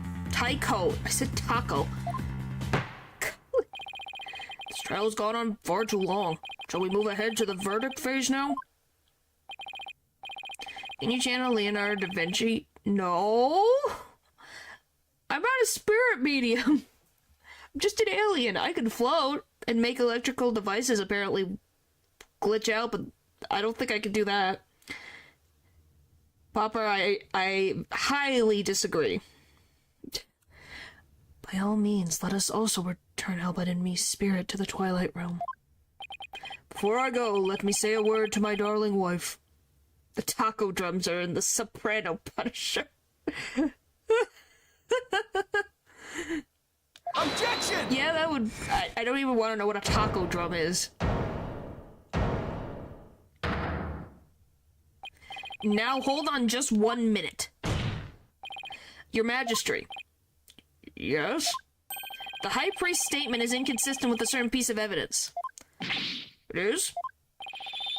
Still you writhe in defiance of your fate.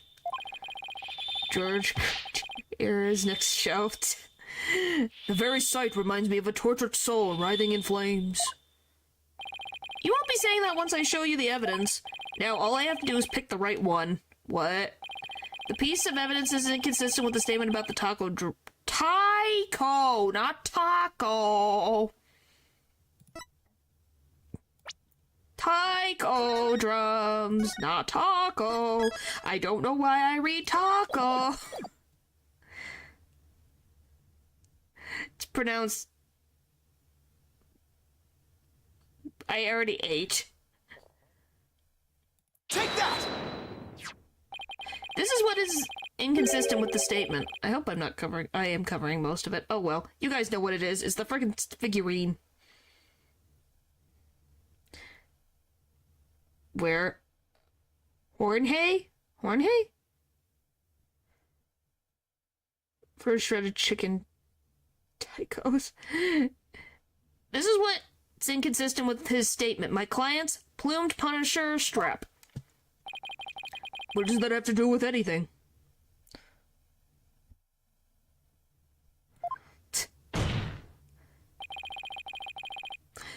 It plays the plumed Punisher theme song. Oh no, I'm making everyone talk about tacos. Here it is, the theme to the plumed Punisher, Warrior of Neo Twilight Realm. Here we go. Oh, stop it, guys. Please. Yes, tacos are good, but yeah. Do you guys hear drums? Do you hear traditional drums? You've never had a You've never had a taco? You've never had a taco? Please have a taco. Please have a taco.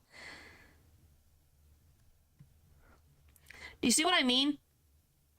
The music the victim heard in his final moments. Lou, you need to have a taco. We have almost no Mexican food over here because, you know. Okay. First of all, I don't think they only eat flies. Two, I'm just kind of surprised there's not a section that you can just get taco stuff. Is between us and Mexico? Yeah? Are you saying Spain does not have some type of taco? What do tacos even taste like? Well, that depends on what you want. You can put chicken, you can put, or beef, or tofu, technically, if you wanted. They only eat snails.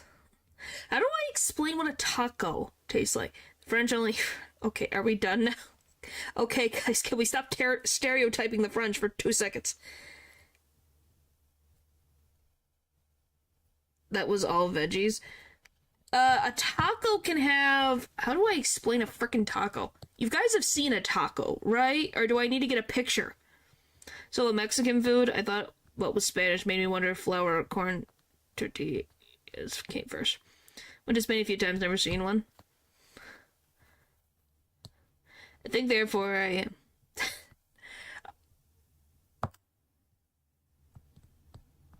So it's like a sandwich? No, but I know what it looks like. Okay. I'm going to bring out a freaking taco. Just for the sake of just explaining this. Because... it's gonna be easier if I bring out a freaking taco.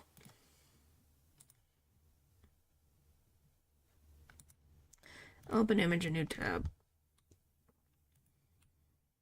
Hey, tacos are a normal thing here. Goodness.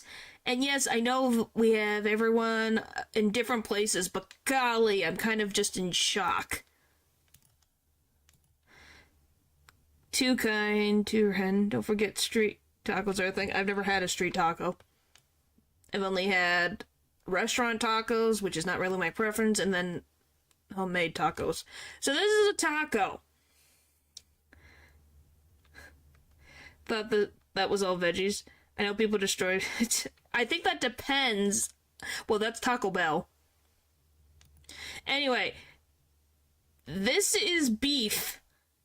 So, never sought them out. They're not. That depends on if you get street tacos and certain things. Anyway, to explain. So, typically, this is a hard shell, but they're soft shells, which I can show as well. Hang on.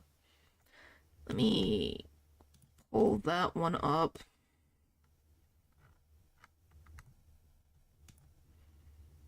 That's somewhere. Yeah, that works. Open image, a new tab.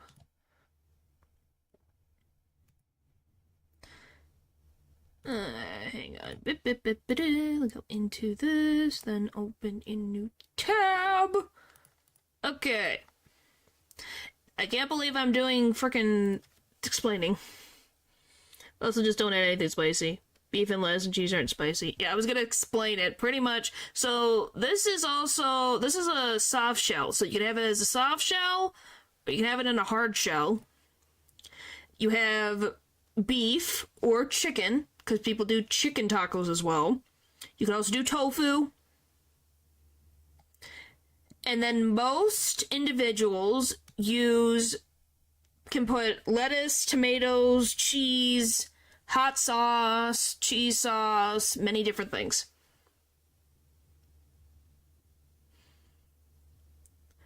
Yeah, I also prefer soft shell tacos. That sounds like... Hard shell tacos are messy. They can be. But you can do, like, this is the best way I can show, but I need, like, an actual picture. Like, let me get freaking... Shell. Taco. Spaghetti tacos?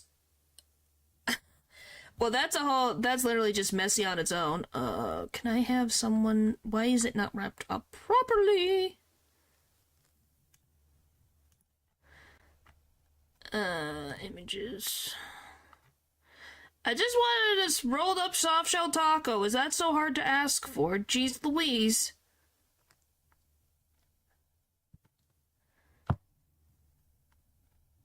Yeah, I give up on that. It doesn't show what I would like. Anyway. What ingredients do you need? Beef. And like I said, beef, chicken, you can do tofu if you don't eat meat. You either get hard shells or soft shells. If you like, you can add stuff like I said, lettuce, tomatoes, cheese. So it's a tortilla with a different shape. Yeah, it's a tortilla. It is a regular tortilla that you can roll everything in together so it keeps it all contained. And whipped cream. Whipped cream. Excuse me, not whipped cream. Golly, sour cream. Eldridge, you're messing up my brain. Don't listen to Eldridge. You don't use mustard. Like a burrito, yes. You can add lettuce, cheese, tomatoes, peppers, onions, cilantro, or you don't have to put anything. I only have the meat and the cheese, usually. Like, literally look online. Like, literally look online. Yeah, so a burrito with a different name for some reason. No, it's called a soft shell because you can make it like a burrito. But you can still eat it just like how they have the hard taco shells. No, there's not going to be an exam on tacos. There's burritos too. They're basically tacos that are wrapped in a tortilla, and one of the greatest inventions is the breakfast burrito. And then there's also taco salad, which is literally just a taco, but you don't have it in a shell, and you put Doritos or chips or tortilla chips, and you crush it up, and you mix it all together, and it's a salad. I can't believe this is what I'm talking about. But yeah, that is what tacos are. I hope that makes sense to everybody. So I'm in for tacos. Yes. So just look it up, please. There are so many recipes and it's very simple. There's not that much of a difference, but it really depends on what you're using for seasoning. Because sometimes the seasoning changes depending on what you use. No, you really can't. All you have to do is cook the meat, and once the meat is kind of cooked, you have the seasoning, you put the seasoning on, you mix it till it's all mixed up, and then it's done. And then you just put it in whatever shell you want, put the cheese and whatever else, and that's it. You know, around this, Taco Tangent would make a really good video, exactly the type of clipping content channels love. What, me explaining a taco? Yes, maybe I'll freaking use this as maybe I'll make that a short video. Not like a YouTube short, but an actual video of me just doing a freaking... They deleted YouTube clips. I have YouTube clips. So... 149.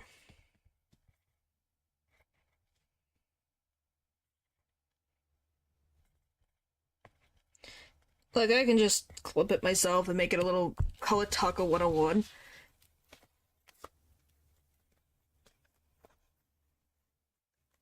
Wow. What, that I literally went into the stratosphere with being upset because Lou killed the sheep? No, I'm not gonna put a sombrero hat on the thumbnail.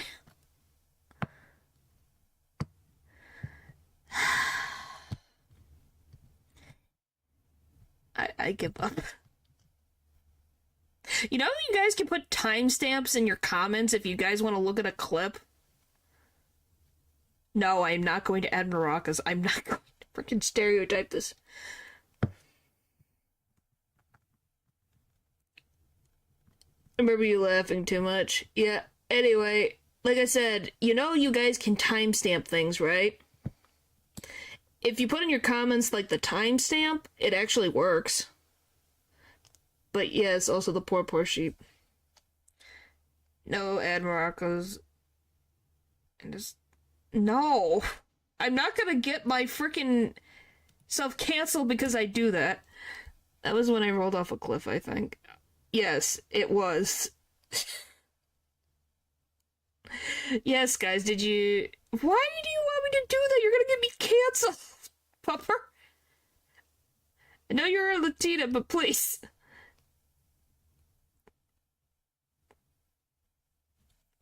Oh boy. Thanks, Natural. Thanks.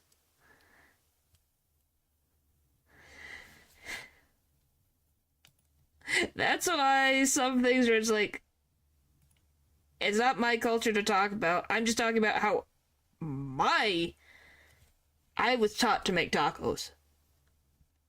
Obviously, it might be an Americanized version of a Mexican cuisine, but I have no freaking idea. Stop. Stop. Stop. Stop. Stop. Stop. Please stop. Oh.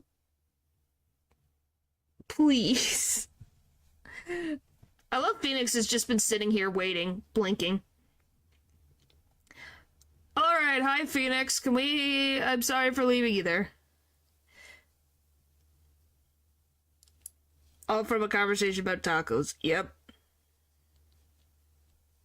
Alright, the music the victim heard in his final moments might not have been the Plumed Punisher theme song. Afraid I'm not following you. What was it if not the Plumed Punisher theme? In his final moments, Acolyte Zealot heard the Steel Samurai theme.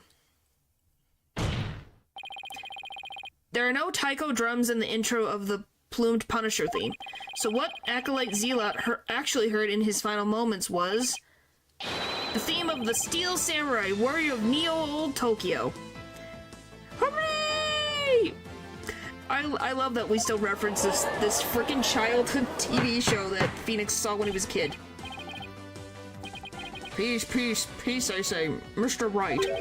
Where is the Steel Samurai of which you speak? The Steel Samurai, Warrior of Neo-Old Tokyo is an action hero show from America. The Plumed Punisher theme is a total I mean,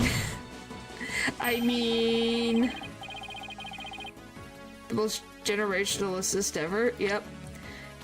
The Plumed Punisher theme is a total it is very similar to it.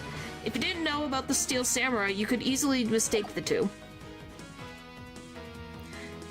We gave to the Twin Maidens to buy infinite bones without having to make the local sheep. Ha! The fact that Acolyte Zealot heard music from an American action hero show is irrefutable evidence that the accused was in the secret hideout. No. He could have been executed on the spot. Yeah. Actually, no, you have it backwards. Backwards? That's right. Miss Faye met an avid Plumed Punisher fan here in Kurain, and as a token of their friendship, she traded a certain Steel Samurai item she had for the Plumed Punisher strap.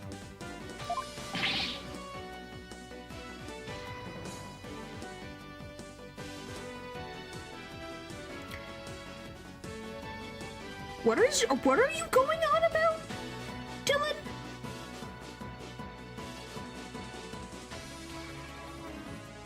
What the frick are you guys on about? What the frick? I even missed this. What the frick, Pupper? You just slide that in there? Phoenix and Edgeworth kiss while binging the show.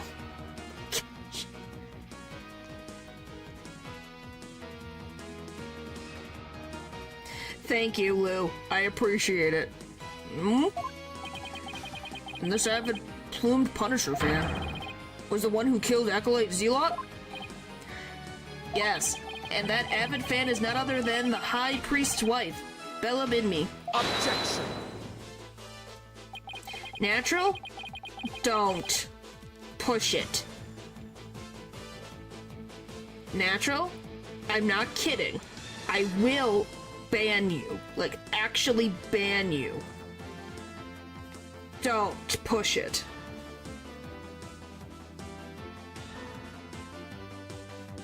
I really mean it, guys. Don't push it.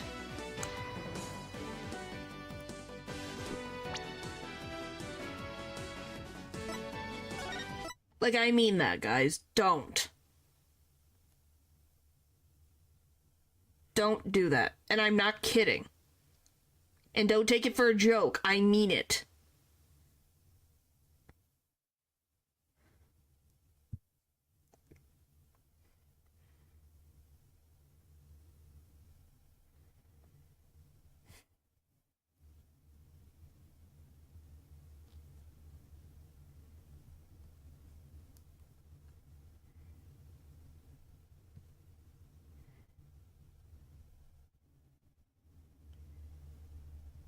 Are we done now?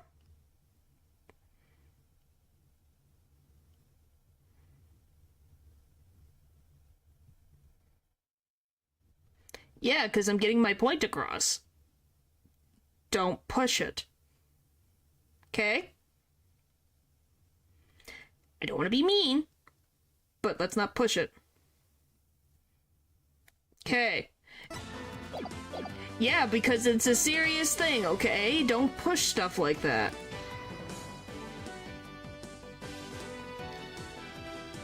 Just saying, don't push it. Because you shouldn't make fun of living beings. You know? Okay? Alright. We're gonna get back to this and move on, okay?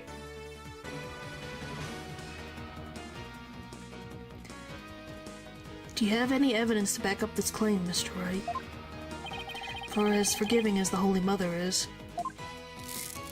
I doubt she would tolerate yet another dose of your baseless slander. I suggest you prepare yourself to face Her Holiness's wrath. Oh, I'm prepared. To turn this entire case upside down, that is.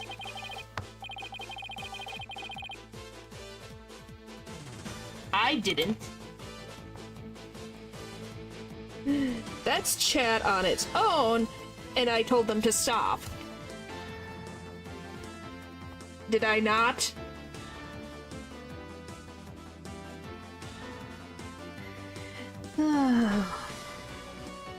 This is my last chance. I better take a deep breath and review the evidence. Do I need to freaking get rid of anything related to the word mother?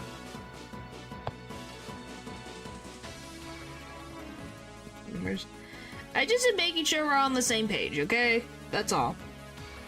I'm not mad, okay? I just want to move on. Sound good? Very well then, please present your evidence if you would, defense. The evidence that proves Mrs. Enemy was the one who killed Acolyte Zealot was this. The photo. Take that! It's right here in this family photo. Proof that Mrs. Enemy and Miss Faye traded items featuring their favorite characters. Objection! Family photo.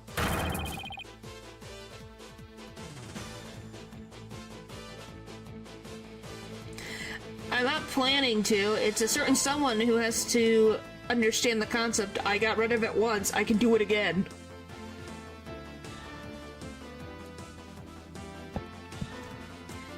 What exactly should we be looking at here? The proof that the exchange items featuring their favorite characters is right here. Wouldn't it just beat this? Take that! Look at Mrs. Emmy's left wrist.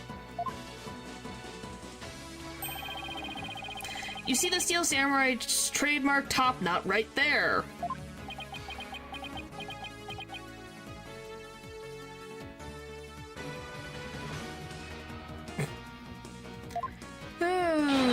which clearly makes this a steel samurai watch.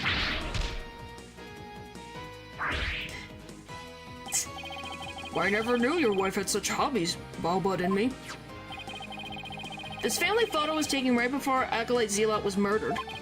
By that point, my client had the Punisher strap, and Mrs. Emmy had the samurai watch. So what the victim heard in his final moments was none other than the sound of the watch Mrs. Emmy was wearing. Wish to amend my testimony. What I thought were taiko drums was something else. My wife never had such a watch. It's the truth, I tell you. You must believe me, your majesty. Satura! Oh boy. Satura ima o mandomo samashi de tashi no ketare gasse o soroka!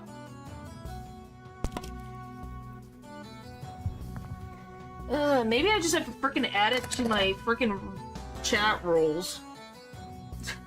Is that the next step? Do I really have to add that to the chat rules?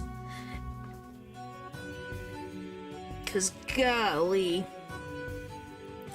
Alright. Be not deceived by the defense's lawyerly chianery. Can you ban said monk prosecutor? That's not my domain. Now what? He's been pretty quiet up until this point. What does he have up his sleeve? There's a big gaping hole in his flimsy claim. He's cute. Yes, he is. But he also has a freaking attitude. A big gaping hole? I don't think so.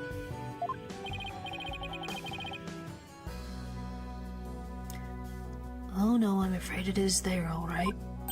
Just like the big gaping holes in your putrid brain. Thanks, buddy. My brain is neither putrid nor full of holes. I'm not a zombie, after all.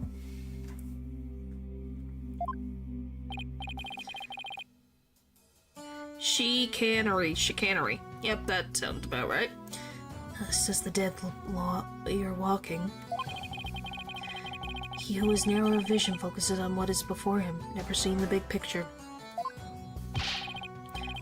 Or as they say in your country, you cannot see the forest for the trees.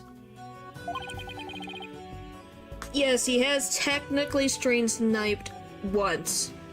But that's also because you really wanted me to play the frickin' Snake game in ZZZ. So technically you wanted me to play the game. 2, we played whatever that frickin' random Pokemon thing was, and that's only twice. What is stream sniping? You're playing a video game that is multiplayer, and someone who is in the stream or knows about the stream is able to figure out where you are in the game and find you. And kill you. Usually that's what it is.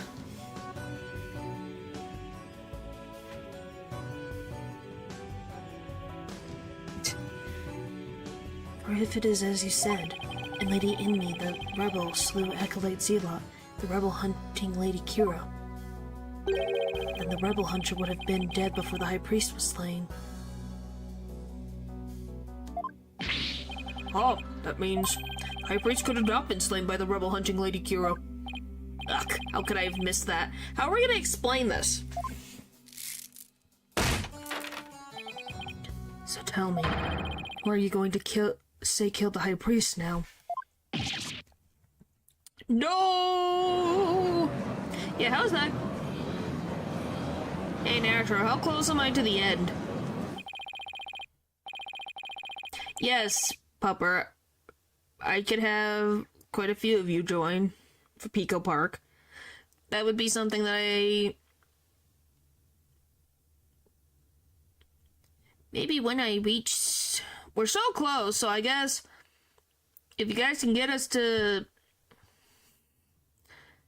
600 and...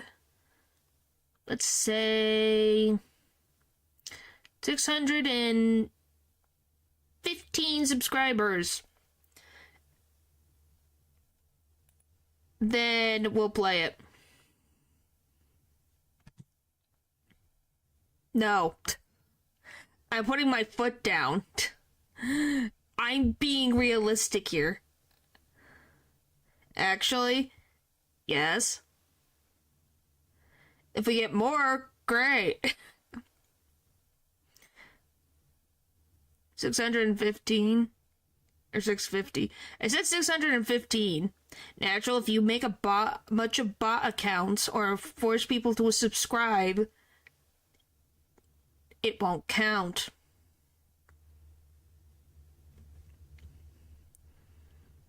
Do you finally understand the sheer size of the holes that riddle your putrid brain?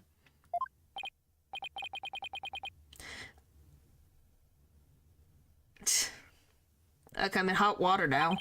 I don't have any other suspects in the High Priest murder. So we're really close to the end. Jeez. Ugh. You mindless zombie, you should have begun your journey into the Twilight Realm long ago. Now let it go and move on.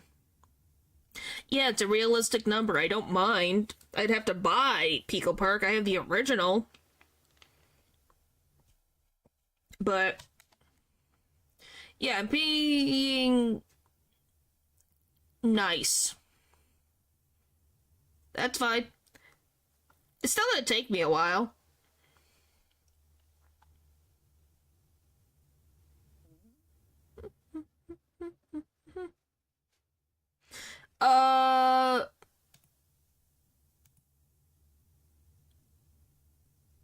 Go for it, though. Well, the thing is, we can figure it out. I don't think it'll happen right away. Well, I don't know if anyone can get the original. I have the original, but I don't know if anyone can get it still. No, I don't think I'm going to use that clip.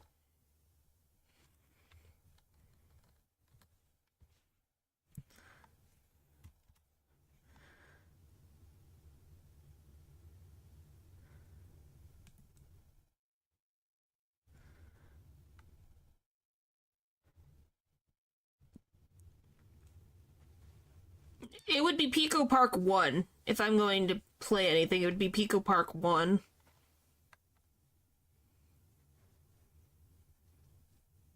Yeah, I would be going for the first Pico Park.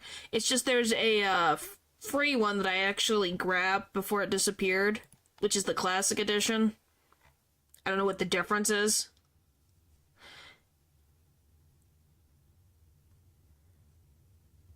Videos out of them. I could, but I'd also have to comb through everything. That's another thing that I would have to do, is comb through it all. 7 of my friends own it already. Wow. He's an editor. Looks like he wishlisted too. Well, because it's a fun game you can do with other living beings and play the game. Alright. Let's just finish this trial. We're gonna be stuck here. No, I will never give up. I just need to think things through and figure out who really killed the High Priest. Oh, we're doing the frickin' thing. If Acolyte Zila had been Lady Kira, he couldn't have killed the High Priest. So the question is, who did? Maybe I can get to the bottom of this by reviewing the events of this case in order.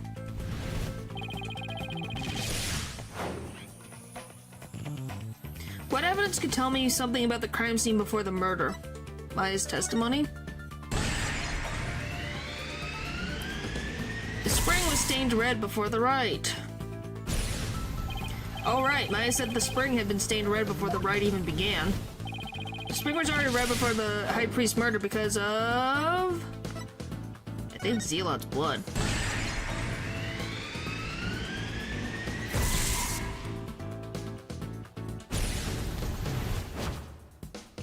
That's right, Zealot had been killed in the rebel hideout the day before the rite. Like I said, I'm not saying I'm hiring an editor. I need to worry about getting myself a freaking job because things don't freaking take forever to get what I need. 2,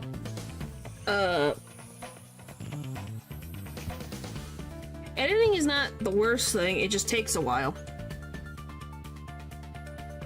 Guys, I'm not saying someone's becoming my editor, okay? I can do it, it's just me having to not be lazy about it, which is difficult sometimes. You know, technically I have something that I should be editing, but I haven't because I'm trying to affixed to Sega. That's right, Zila had been killed in the rebel hideout the day before the riot. And his blood had flown into the spring. Wait a second, the High Priest knew that Zila had been killed in the hideout. So why didn't he report it to the authorities?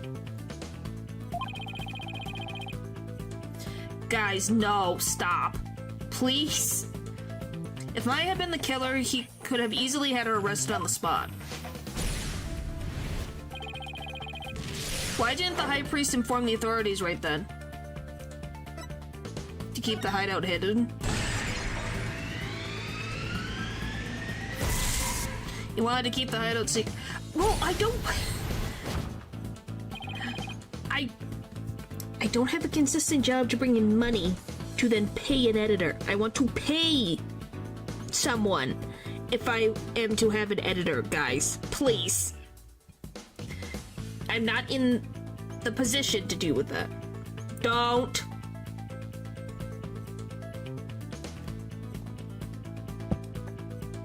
Guys, please. Why? I appreciate it. But that's not something you should be doing for free. It's not. Please. If he reported Zealot's murder, the authorities would find out the hideout. That's what he was worried about. But going through the rite, the High Priest risked having Maya see the spring running red with blood. Why did he have to go through the rite? Did he want to? Why did he go through with the rite? Did he want to set up the scene during it? Using the rite to cover things up. Guys, stop. He wanted to set up the crime scene to conceal the hideout.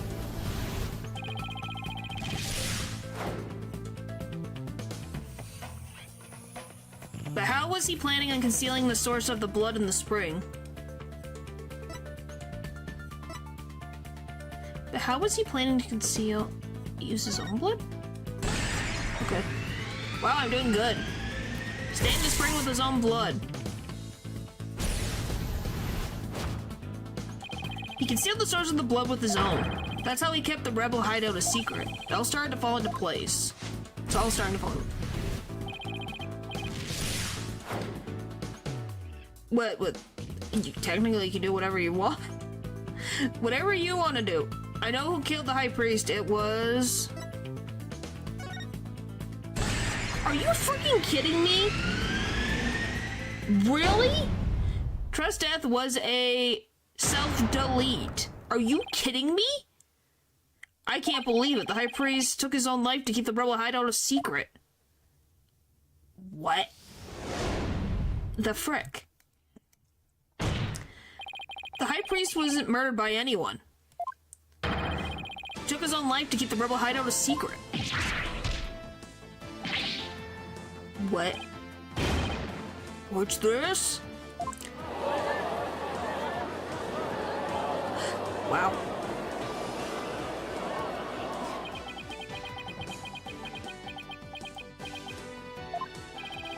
The High Priest self-deleted? I've never heard anything more absurd. Objection! The sparkling water now we'll enjoy. The lawyer had placed a stain on the good priest's death with his putrid brain. Its putrid gaping holes are as large as the hole in his logic. What hole? Stop talking about holes, Phoenix, please. I still fail to understand. You truly cannot see the forest for the trees. You claim the High Priest took his own life. But have you considered who brought the dagger to the Palace of Plaza of Devotion? The High Priest was killed. The dagger was thrusted into Acolyte Zealot's dead body. Okay, Natural. Wow. Only the accused, Mayafe, could have done that. Can you blame him? Oh my gosh. God. Holy frick. We always bring Miles back into the conversation. As Prosecutor Sadmati says, the claim is rather porous in its logic.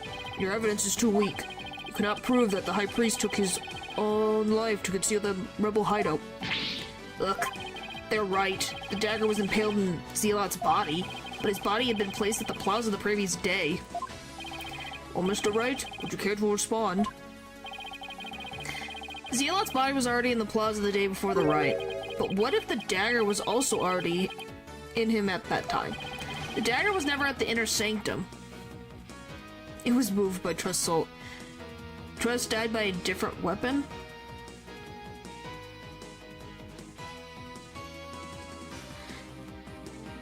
Yeah, he really should. I don't know why he has that issue.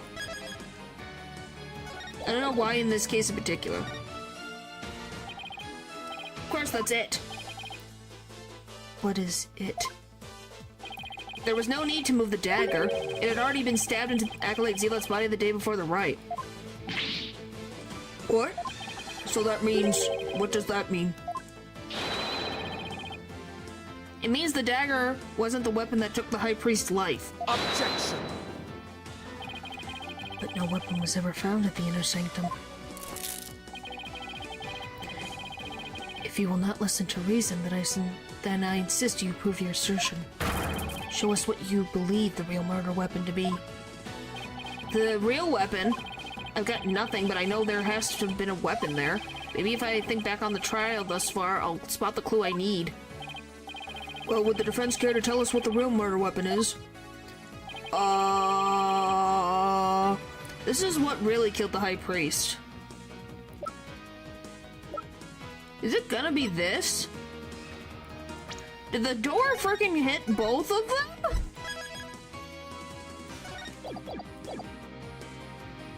Take that! Yep. What really killed him had been at the Inner Sanctum all this time. And its lethality had already been demonstrated by the late Acolyte Zealot. That's right, it was the Warbob statue. Pokano! Goodbye.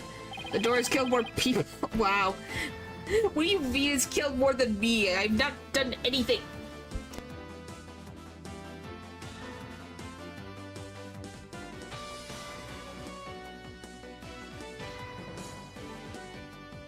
Why am I getting flack? But yes, this door has killed 2 people. It's never gonna be any yet. You believe that the statue claimed both victims' lives? Would you care to chime in, Elba, and me? Wow, thanks, Natural. No, he lies. Pay him no heed. Why, it's... Is it his wife? Yep. Lady in me. Don't you think that this has gone on long enough? Belib, no! Your Majesty, my wife knows nothing. Yeah, but you didn't die. Please, Albert and me, let your wife speak. Now, Lady and me, please continue if you would. It's that time again. What time would that be? 2:30 in the afternoon, the time my husband conducts his daily prayers. And the time Pere was slain.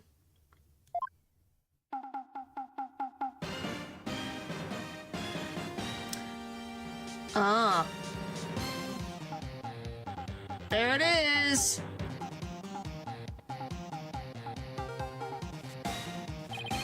That sound, it's... the Steel Samurai alarm. I too like to pray at the same time as my dear husband, so I set an alarm to remind me each day, but I had no idea it would come to this.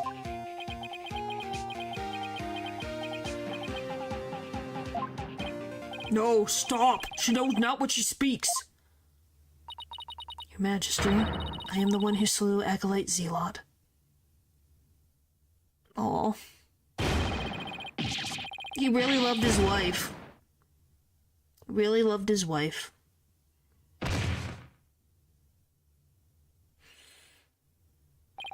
Oh, but in me. Bailiff, summon a physician at once. Yeah, he loved her too much. physician is now attending the high priest, so there's no need to fear. Now let us continue. Well, yeah, because he loved his wife so much. He tried to throw Maya under the bus. Yes, but my point is that he literally died. He self-deleted to save his own wife.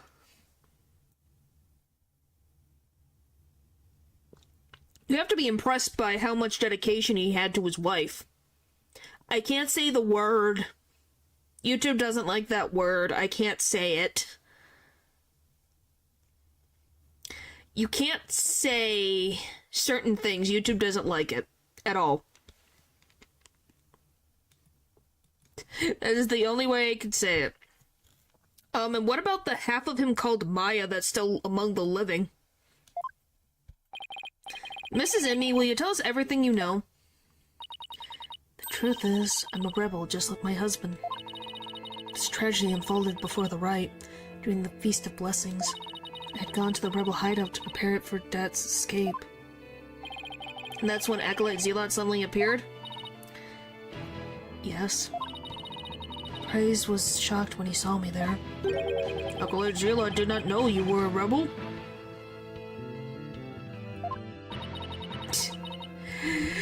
Yeah, that's not healthy. I'm just saying, it shows his dedication and love for his wife.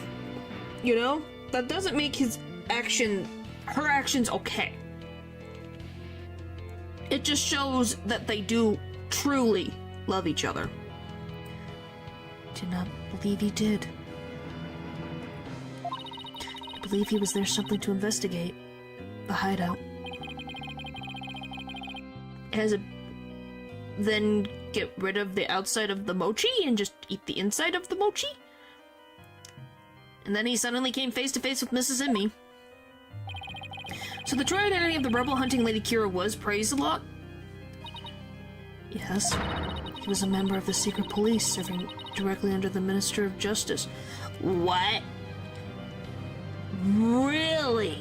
He was a freaking part of the secret police. Well, we were correct. We did wonder if Lady Kira was working with the Minister of Justice. Well, now we know. He was part of this. So he had a priest, part of the secret police. That's a new one. That's a new one. I never thought I would see the day that a priest would be part of it.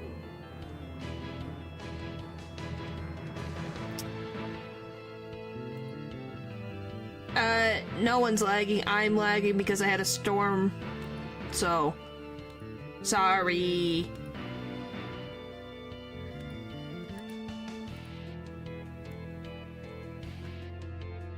I had a storm a little while ago. It did not help.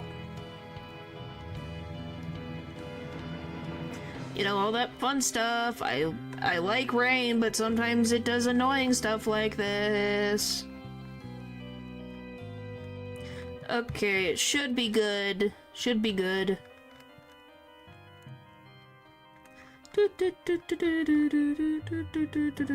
Okay. Well, I'm just saying, sorry, just so you know what the lagging is because of that stuff. It should be good now. It's not chat's fault. Rain, go away. Well, I actually had the floor tremble, actually, from thunder a while ago. You guys probably didn't hear it, but it did thunder. For a hot second, it hit the ground, man. It trembled.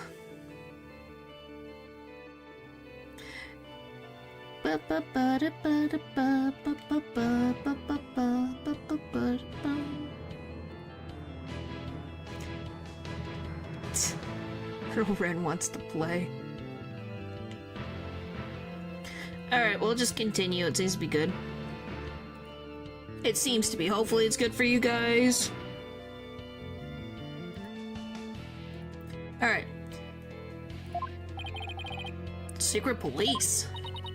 And this is what he said to me. I can kill rebels with impunity. The Justice Minister has my back. Oh boy!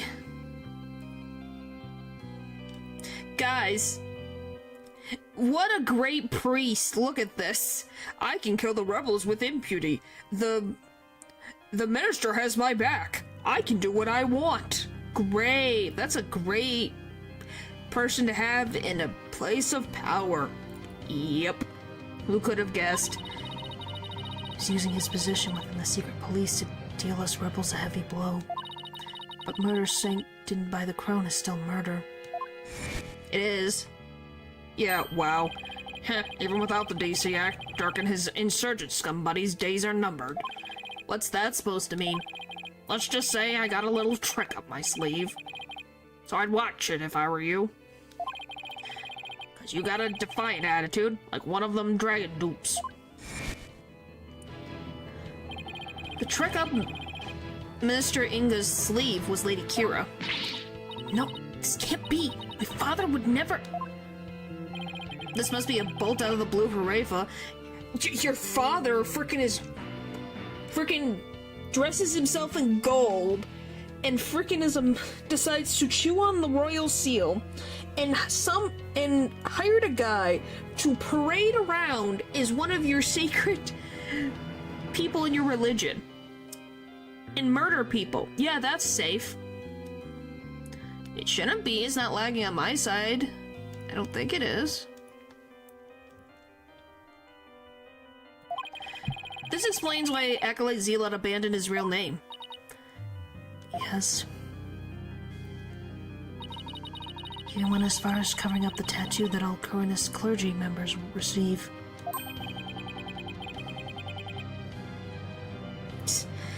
Boston accent, yeah. Kira was a member of the secret police. That explains why no order was given to investigate her attacks.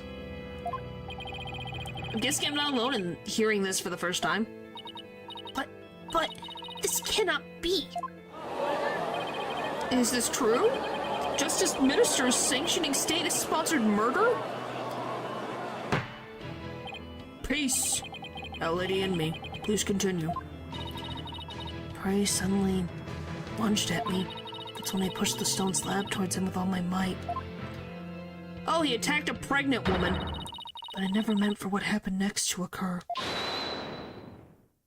Could she finish, please?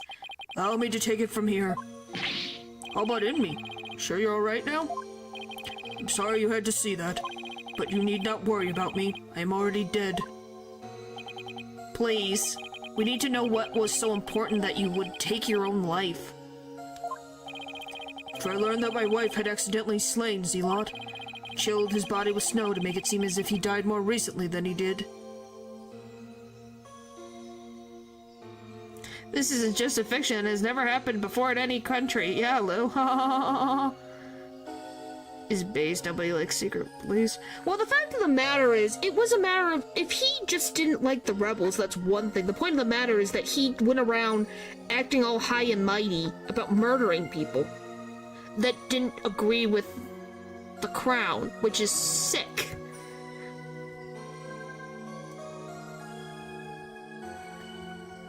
You know? Then I later moved it to the Plaza of Devotion and inserted the dagger into his wound. The plaza was empty at the time, for it was before prayer time had started. Finally, I placed his body in the prayer pose, knowing that no one would notice anything wrong until the rite had concluded. It's perfectly plausible that no one would disturb him if he seemed to be praying. We do treasure our prayer time, after all. So you admit you tried to pin this crime on Maya Fey? Yes, this was all my doing. I never told my wife of my plan, for surely she would have tried to stop me.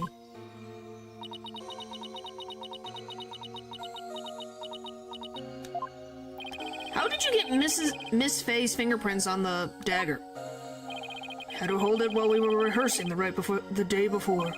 And right before the rite, I drugged her with a sleeping agent. And then I put Lady Kira's robes over the war barb statue. That means Maya was probably already groggy by the time the rite started. Finally, I ended my own life. To ensure that the crime would appear to have been by Acolyte Fey's own hand. When your body was discovered, Lady Kira's robes were on the ground. How did that end up there if they were on the statue? I impaled myself on one of the statue's dagger-like feathers. I used the last ounce of my strength to hurl my body backwards. As I did, I grabbed onto the robes, taking them with me as I fell back onto the ground. How terrible. I possessed you to do such a thing. You have died simply to frame the accused. Prosecutor Saad Mahdi, as one well-versed in our kingdom's legal system, I would have expected you of all people to understand. Understand what? This kingdom's legal system, Mrs. Enmy's crime, your death. It can't be. That would be sadder than sad. I believe the defense knows of what the High Priest speaks. Yes, I finally understand. It explains why the High Priest took his own life.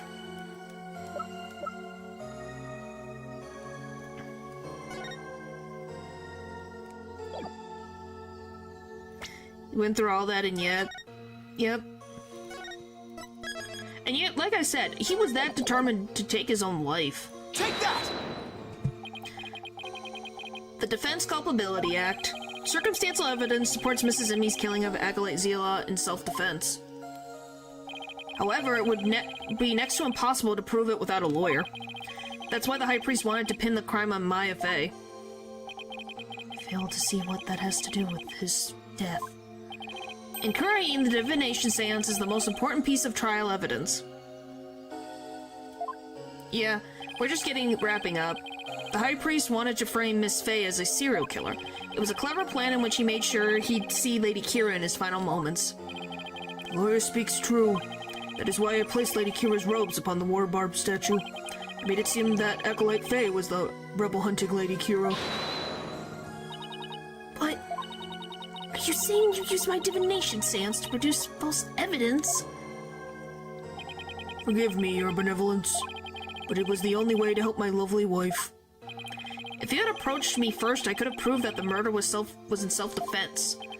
Perhaps, but I had little faith in lawyers despite being a rebel. How utterly foolish to cast away one's life for such a reason. There must have been other ways to cover up the crime.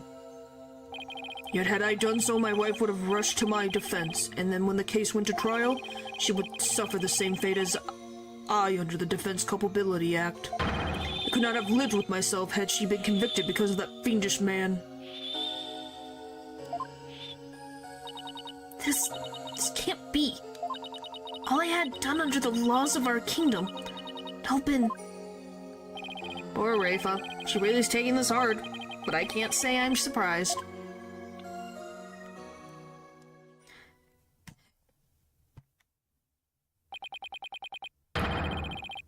Now, guys, is it very ironic that the one who prowesses their religion above all else literally made the head priest of this religion self-delete? Wow, right? That's bad.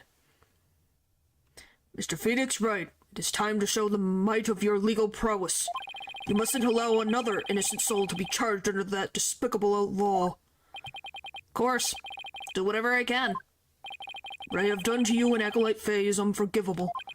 I can only offer my most humble of apologies. Your Majesty? Yes? I had lesson to learn, but Rafa definitely needed it. Yep. If irony isn't involved, correct. I ask that you please look after my wife. You have my word. Benevolence, it is time that I return to the Twilight Realm. The magic Tama of parting, if you please. Very well. Your benevolence. Please allow me the honor. Yes, it would be more fitting for you to send him on his way. Mrs. Enmy.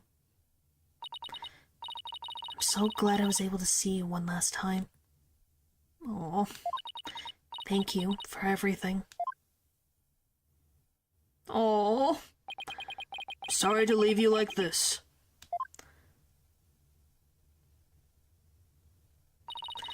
But now you can watch over me from the world beyond. Yes, always and forever. And with every breath I take, I'll be thinking of you.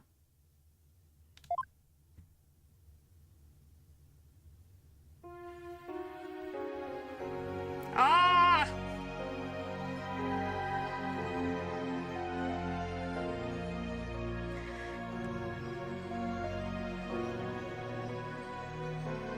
Well, yes, he's going to, because Maya's gonna go back to Maya. Oh, he smiled at her.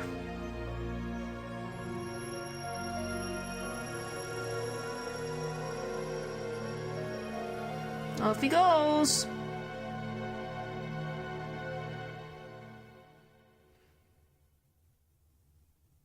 Oh, that was beautiful. Farewell, my darling trust. That was very beautiful. It shows you how much they loved each other. Hi, Maya. The High Priest has returned to the Twilight Realm. Maya! Feel great. Guess that means he didn't leave any regrets behind. Oh, but what about the trial, Nick? It's over. It was a sad reality born of love, and a great tragedy born of the Defense Culpability Act. Well, I see no need to continue this trial. Does the prosecution have anything to say? Mr. Phoenix Wright, I owe a debt to you, one that I will pay back in court someday. What does that mean? Is that a threat? I can't tell if that's a threat. Now to deliver today's verdict and overturn that of yesterday's trial. With respect to all current and previous charges against them, I hereby declare the accused Maya Fey and her defense, Phoenix Wright, not guilty! Hooray! Yay! It's a threat? Great. I'm freaking ready. But yeah, these butterflies is what was with, Sadmati over in the US, so that's why I'm like, it's gotta be he's got some spiritual power. Because he had this with him in the US. How is it a threat anyways?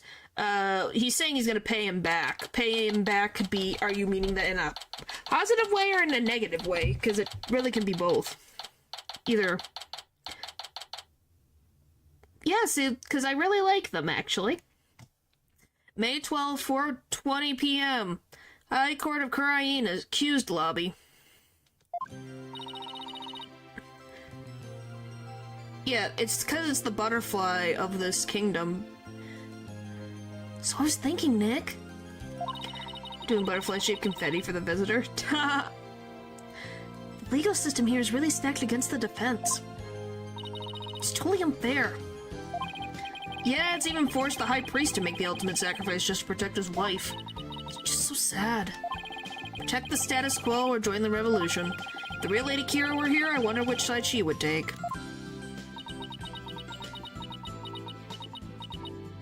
Oh, she came to visit. Your benevolence.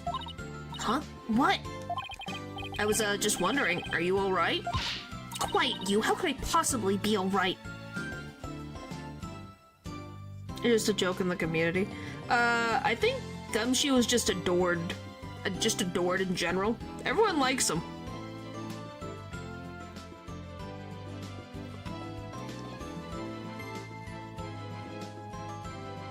It's a meme. Yes, it is a meme. He can make really good memes. I don't think anyone can deny that.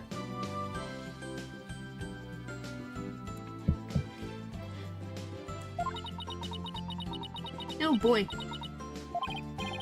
Yeah, she's not doing well at all. Who do you think you are, suddenly appearing before me? Trampling my insights underfoot and plunging the Hall of Justice into utter chaos. You even desecrated my mother and father's teachings, you soulless infidel. Wow. Oof, that was a bit more extreme than usual. What am I to do? I'd always believed that communing with the victim's Mitama would lead me to the absolute truth. But each time you overturned my insights, it was revealed that they were served to support false charges rather than the truth. left now with the heavy truth in my heart. Sorry, Rafa. Perhaps I'm not worthy of hearing the voices of the Mitama. I don't know who's saying that. That's where you're wrong, your benevolence. What? That's where you're wrong, your benevolence. What? Maya? How dare you? Okay, I don't need to deal with that, no. I missed the moment my spirit... Your role is to bring forth the voices of the Mitama into our world. If you don't do it, who will? You know nothing, Maya Fey. It was spirit channeling, not a divination seance that brought the truth to the light. How dare an outsider like you employ the Queen's secret art? But what can I do? My spiritual power does not even approach yours. Well, thanks that you think I would have more responsibility, but that's a lot of work, man. Is it not a cruel joke the royal priestess bested by a lowly outsider? Don't be so hard on yourself. Why not? Is it worth at least a laugh or two? Yeah, she's very salty. You shouldn't talk like that. Huh? Listen, your benevolence. You were just fulfilling your duty, weren't you? And you're the only one capable of performing the divination seance, right? The station of royal priestess is not something to abandon lightly. The station of royal priestess? The people of your kingdom believe in you, but if you really mean all that you just said, then what are they supposed to believe in? You know not of what you speak. Actually, I kinda do. After all, I'm only here training so I can become the master of my village back home. Village master, you say? I did not know. It seems I owe you an apology. For even today, I called you a neophile practitioner. You can hear him, yeah. And the point is like, yeah, Rafa, you never ask. She literally is here because she's becoming the master of the village that practices spirit channeling. If you listened for like 2 seconds, it would not be that hard. It's all right, your benevolence. Maya, you're so forgiving. Thank you for finally acknowledging me. Future queen and a future village master. I guess it shouldn't be a surprise. Fight. Neophyte. Okay, fine. Neophyte. Considering they may have had a common ancestor. Maya's right, your benevolence. Barbed head? Still can't call him Phoenix? Or Mr. Right? Your insights were a crucial piece of evidence in this last trial. It doesn't matter if they weren't always 100% accurate. You should be proud of what you did. You played an important role in assuring that justice was served. What's wrong, Pupper? And besides, your insights aren't the problem here. It's your kingdom's legal system. Without lawyers, your insights have come to be accepted as the sole truth. The Defense Culpability Act, which gave rise to that, is the root of it all. But that is the dangerous thinking of a rebel. Your benevolence. As Crown Princess, you're destined to rule this kingdom one day. Discovered a secret? Ah. That means there will be many things that you alone must determine. Things like how to keep your people happy and what is true and what is false.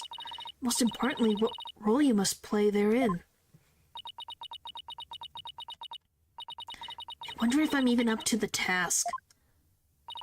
Knowing you, your benevolence, you're more than capable. I've never heard Maya talk like this before. She's really come a long way. Okay. Oh! No! What was that? Came from the hallway. Smoke! We better go check it out. Hurry. This is in me. Mr. Wright, Acolyte Faye, I'm so sorry for what transpired. You're almost sentenced to death because of me. Oh, she took it off.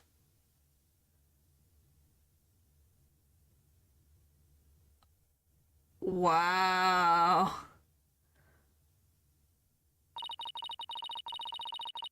I will make amends by picking up where my husband left off. Did she cause that explosion? Yes, a cannon went off. I'll see the revolution through, so nothing like this can ever happen again. For that is the depth of my love for my dearly departed husband. Oh boy. Lady Inmate, we gotta hurry. That voice, is that Mr. Arble?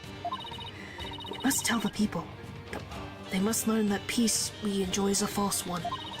One built on the backs of innocents charged with false crimes under the odious DC Act. We have it in our power to forge a society in which the law judges all of us fairly.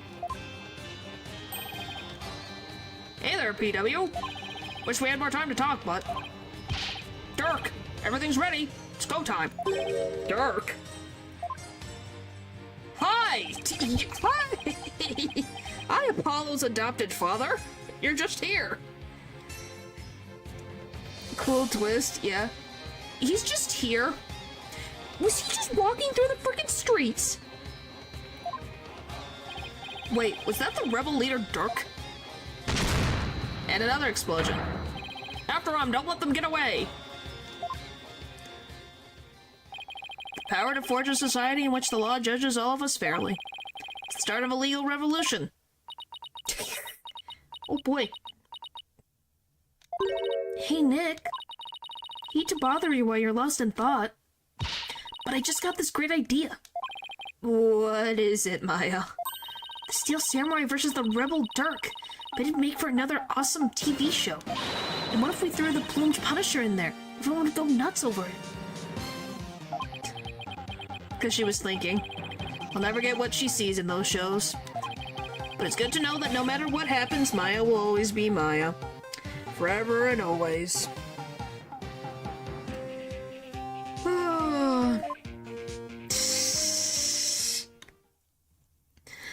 Oh, Maya. Hooray! That was an idea. Yep. Should write fan fiction. Maybe she does. Hooray! Yes, next episode. Episode 4, Turnabout Storyteller. Village is doomed. Let's just go down here for a sec. Oh, that's the killer. That must be the killer. 3, 4, 5, 6, 7, 8. What time is it? It's 9, 10. We go back home. Technically, I think we're going home because this seems to be modern. What?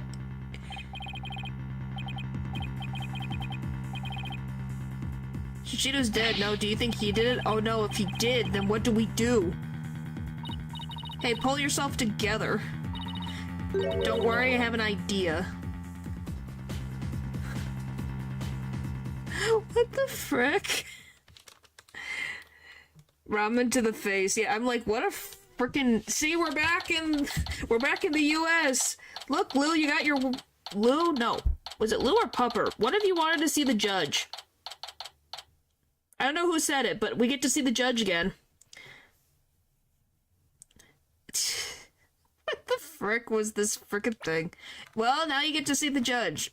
Okay, so... Shishido's dead. Okay. No, do you think he did it? No, if he did, then what do we do? Okay. Our old man is back. Wow, we moved a day. May 13th, 9:45 a.m., District Court Defendant Lobby number 6. Oh, it's Athena! What the heck? Who brings a defendant to his own trial late? Plus, the request was so last minute I didn't even have a chance to talk with my client. He's late for a very important date. My name is Athena Sykes. Armed with analytical psychology and a full arsenal of legal know-how, I am a fully competent defender of the Right Anything Agency. Though I wish my client would show up already. The trial's about to start. Yeah, we're Athena in this case. It appears we made it just in time. Who is it? Where have you been? Is it Apollo? Trial's about to start.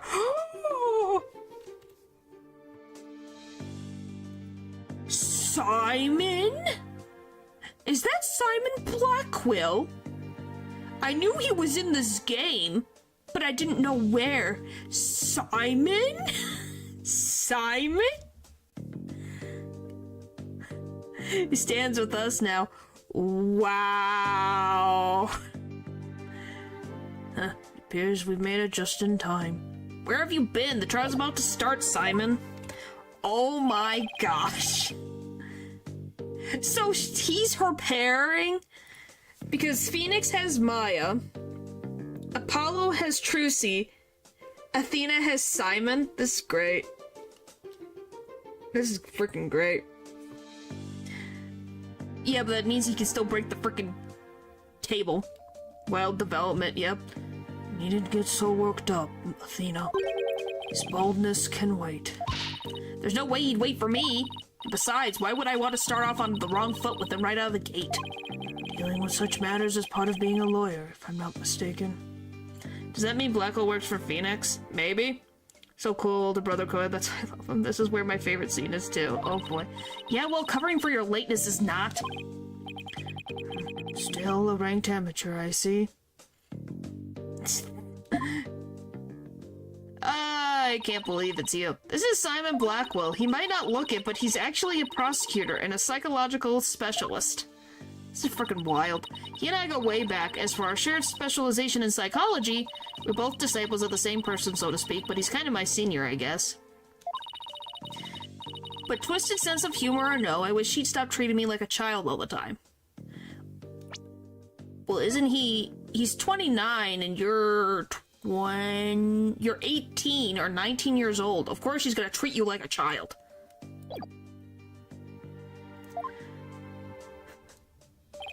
So we're right to know and justice to know. Mr. Wright is abroad and Apollo is helping Trucy with her magic show.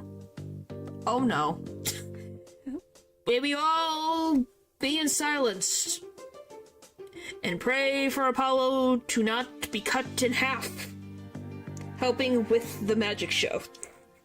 Let alone anything of burning, missing limbs, or sanity may not be given away from him, please. Poor man is struggling. Didn't I tell you? They're what? So neither one of them are here, leaving you to take this on alone. Yep. Ye gods. Call Right to Know back. It's not too late. Hope the agency has insurance. Yeah. Oh no, not too late at all. He would only need to know how to teleport. Very well. And I will settle for justice to know. Go grab him by the horns and drag him here. Apollo is literally in the middle of a show, Simon. You may not want to admit it, but I've got what it takes to take on this case. The agency's kind of broke. It's not broke, necessarily. It's above the water. Just leave this to me and go watch from the gallery. As your defense derails in spectacular fashion. No, as I win the heck out of this trial. Wow, he really sounds like a freaking Big Brother figure. I'll be okay, promise. So wipe that look off your face already, will you? Trucy makes all the money. All the funds go to Trucy's shows. Not all of them. Anyway, I take it that guy behind you is... Yes, he's your... He's asleep again. Hoy, Bucky! Wake up! Ah! Ow!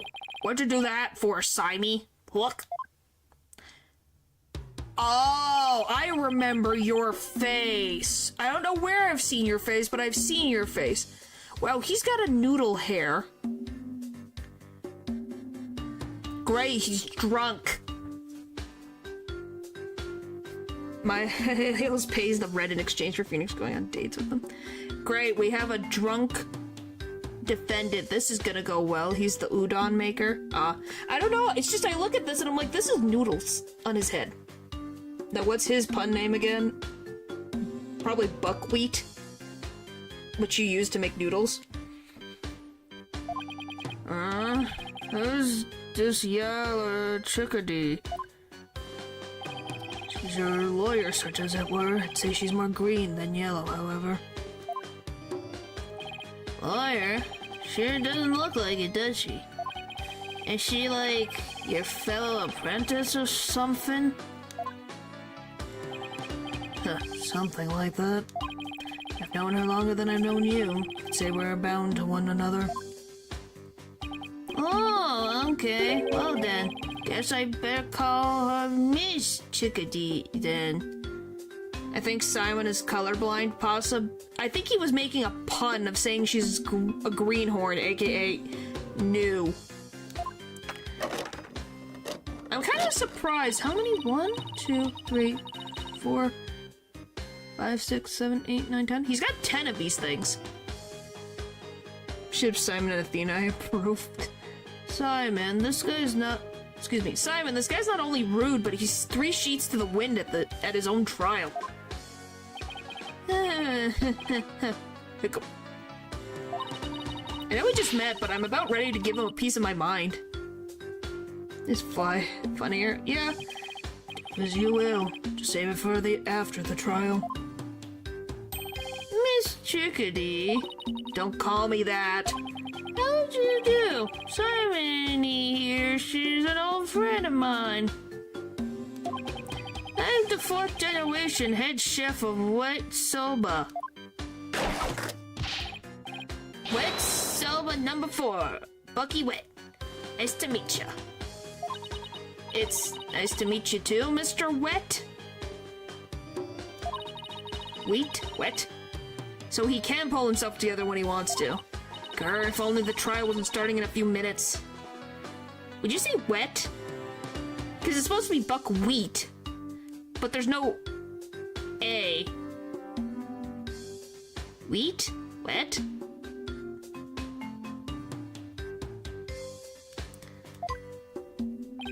Having been accused of murder that only occurred yesterday. By the way, how the frick does he know Simon? Did Simon go to his store?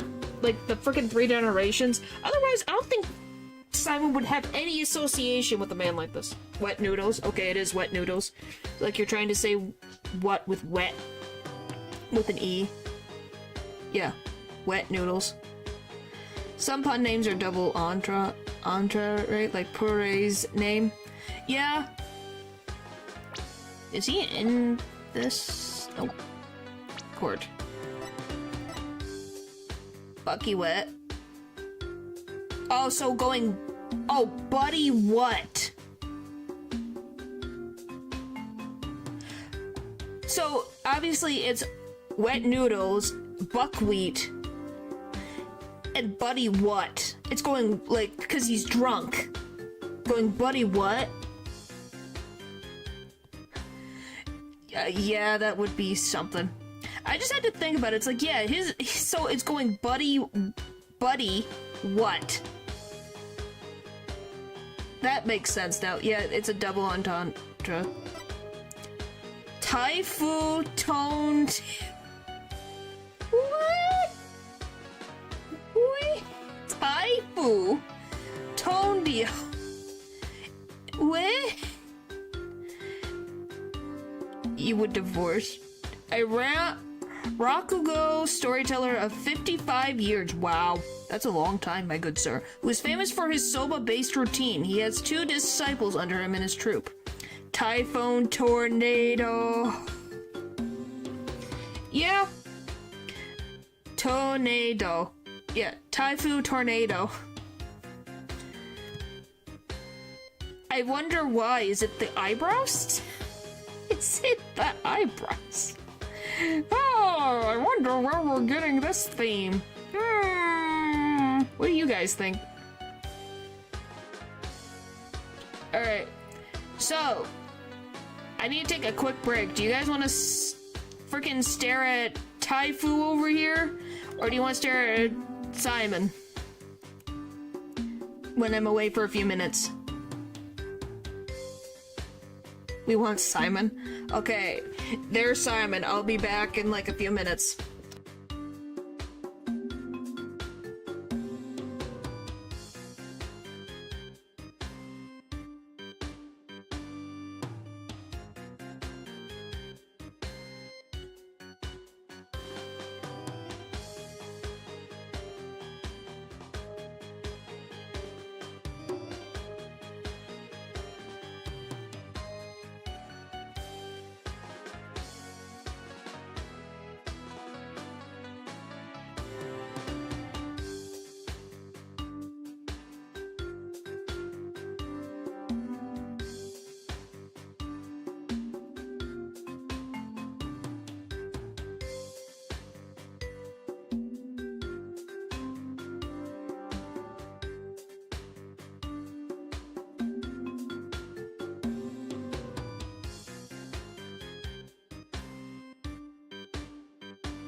Hello. I am back. Wow, Natural, the freaking one who likes to flirt with almost anything. Just could not think of anything to say to Simon. Wow. A challenge. Just a challenge. Alright, here we go. Having only been accused of murder that only occurred yesterday, I'm afraid it's taken a toll on the poor boy. And you happened to be there at the theater where it all happened too, right? They say they found a Rakugo storyteller murdered in his dressing room. Indeed. The victim, master storyteller, Typhoon Tornado, was a longtime patron of Wetsoba. Master... Golly, my brain! Mr. Tornado had been looking after Bucky ever since Wet Noodle number 3 passed away. Are you telling me that they're all named Buckwheat? Really? I see, so the victim was kind of like a father to the defendant, huh?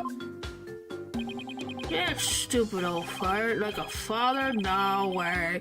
He was always dissing my soba. How dare you speak ill of him? Running your mouth like that is why they suspect you of his murder in the first place. Now pull yourself together. Number 3 must be rolling in his grave.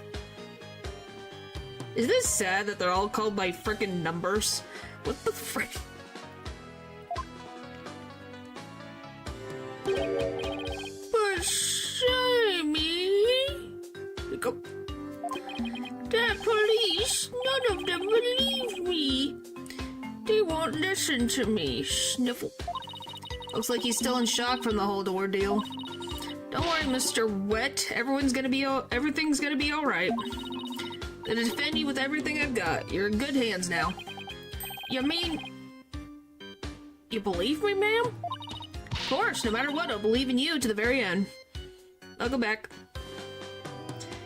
I love how I would read his lines. What'd you miss? He's number 4. Like, apparently his father and his father's father and his father's father's father's fathers are all named Bucky Wheat. They just changed by number. He's number 4. Of course, no matter what, I'll believe in you to the very end. Wait, gee whiz, Miss Chickadee. Now come on, I need to shape up, just like those all-dent noodles of yours. Yeah. Yes, ma'am, my soda is the freshest... Oh, don't... Mr. Wet! Okay, you great big pillock. So, how exactly do you know this guy? Yeah, how do you know this guy that is currently unconscious on the floor? I think. Used to frequent Wetsoba. Still do, in fact. So I've known him since he was a lad. That's why his father and Master Tornado were always so good to me. I didn't know you liked soba so much, Simon. One expects one such as you who eats meat slapped together between slabs of bread to understand the delicate taste and the subtle textures imparted by buckwheat flour. Are you insulting a sandwich? I think he literally just met him by chance, probably. Hey, that's just rude. I digress. I'm all about flavor and subtlety and stuff. If I let Wetsoba in like this, I'll never be able to face number 3 or Master Tornado in the next life. I see. And that's why you came to me. You want somebody you could trust. It's a me! Sandwich, give this guy a taco. Jesus, mine. Oh my gosh, why'd you bring that up again? It was never my intention to ask you. Grr. I'll show him I can handle it just fine. Well, I believe it's just about time. What? But we haven't even properly discussed the case yet. What's the matter? You look nervous, Athena. Don't tell me you've chickadeeing out. Wow. This really is a different Simon. He's making puns. I'm just trembling with excitement of battle, that's all. Gits, let's do this. Come on, Mr. Wet. Get up off the floor. We got a case to win. Jeez, Miss Chickadee, I'm gonna do my best. Hiccup. Jail changes a man. Trauma is over. Soba. Ah. Wet soba. Wet soba. Wet soba. Wet soba. Huh? Another voice line? Hello, 2 bowls of noodles. Sorry, sir, no can do. Kinda busy at the courthouse. Oh, they hung up. Okay, let's do this. Hiccup. He's not going to do himself or his case any favors like this, Simon. Maybe we should let him go get some rest somewhere. Let me rest, huh? Maybe if I were a lump of regular flour for udon noodles. But I'm fresh like my soba. And you don't let soba dough rest. It's all about the 3 freshes. Grinded buckwheat seeds fresh, cut the dough fresh, and boiled the noodles for... And down it goes. Nice voice. I think it's accurate. Hey, if I have to do this voice with the frickin' drunkard, I need to be able to make it 1, funny, and 2, that I can do it all at any time. It's slurring your words a little bit and going... She's voice acting out of her mind. I don't know, you just assume that's how a drunkard sounds. Also, I don't think he would have a high-pitched voice, just to be very honest with you. Sorry, I can't do a regular man voice.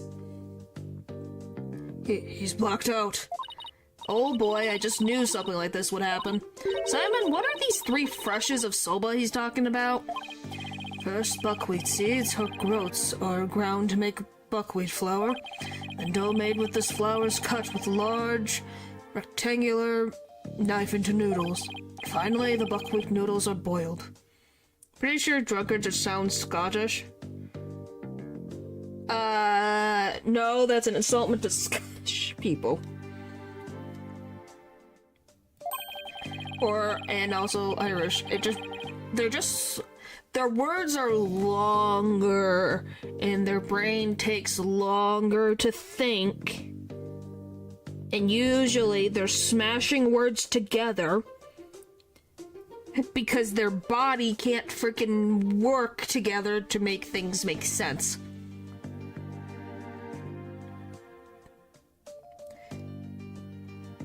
Each step is done immediately, one after the other, so that the soba is fresh when eaten. Oh, so that's what he meant. I wouldn't want him to make any soba right now, though, that's for sure. You don't say. Athena, this is no time for idle chatter. You need to get into the courtroom now. Just remember, as a prosecutor, I will be unable to lend you a hand, so don't expect any help from my quarter.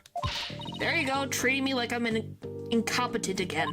For your information, I wasn't planning on asking for help anyway. Just you wait, Simon, I'll show you.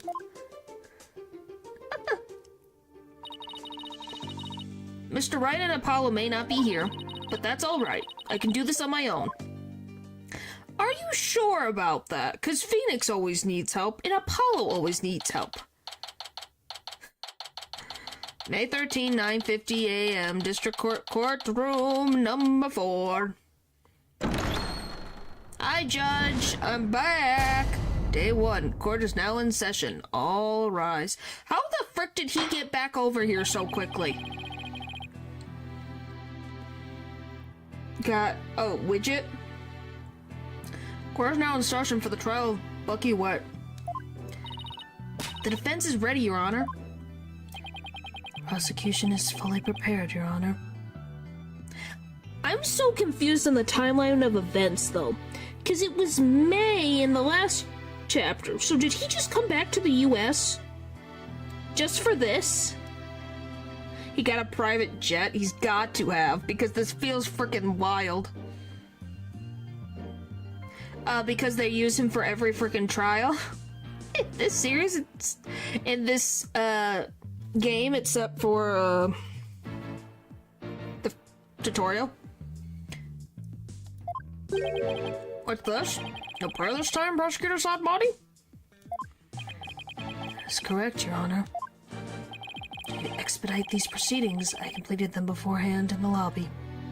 Or he just teleports. That is also probable. That either of those are a likely possibility. Cause timeline don't make no sense. Very thoughtful of you. By the way, what brings you back to this country? See? He just came back the other day. Love the way he looks when I'm getting tired of his crap. Yeah. Well, we still have 2 more trials. Woohoo! Chief Prosecutor Edgeworth himself called on me to handle this case. Well, Lou, you can get mad at him, but then you have to get mad at Edgeworth. Are you gonna get mad at Edgeworth? I don't think so. This chat loves Edgeworth so much, I don't think it's gonna happen. Well, the game basically sets him up to lose to the entire AG back-to-back. Yep. It's great. You could never, so there you go. Besides, I have a debt to repay. Oh, so this is what he was on about? And though my opponent is yet a cowling thing, I have no qualms with sending her down to heck. Great. Objection! Threats.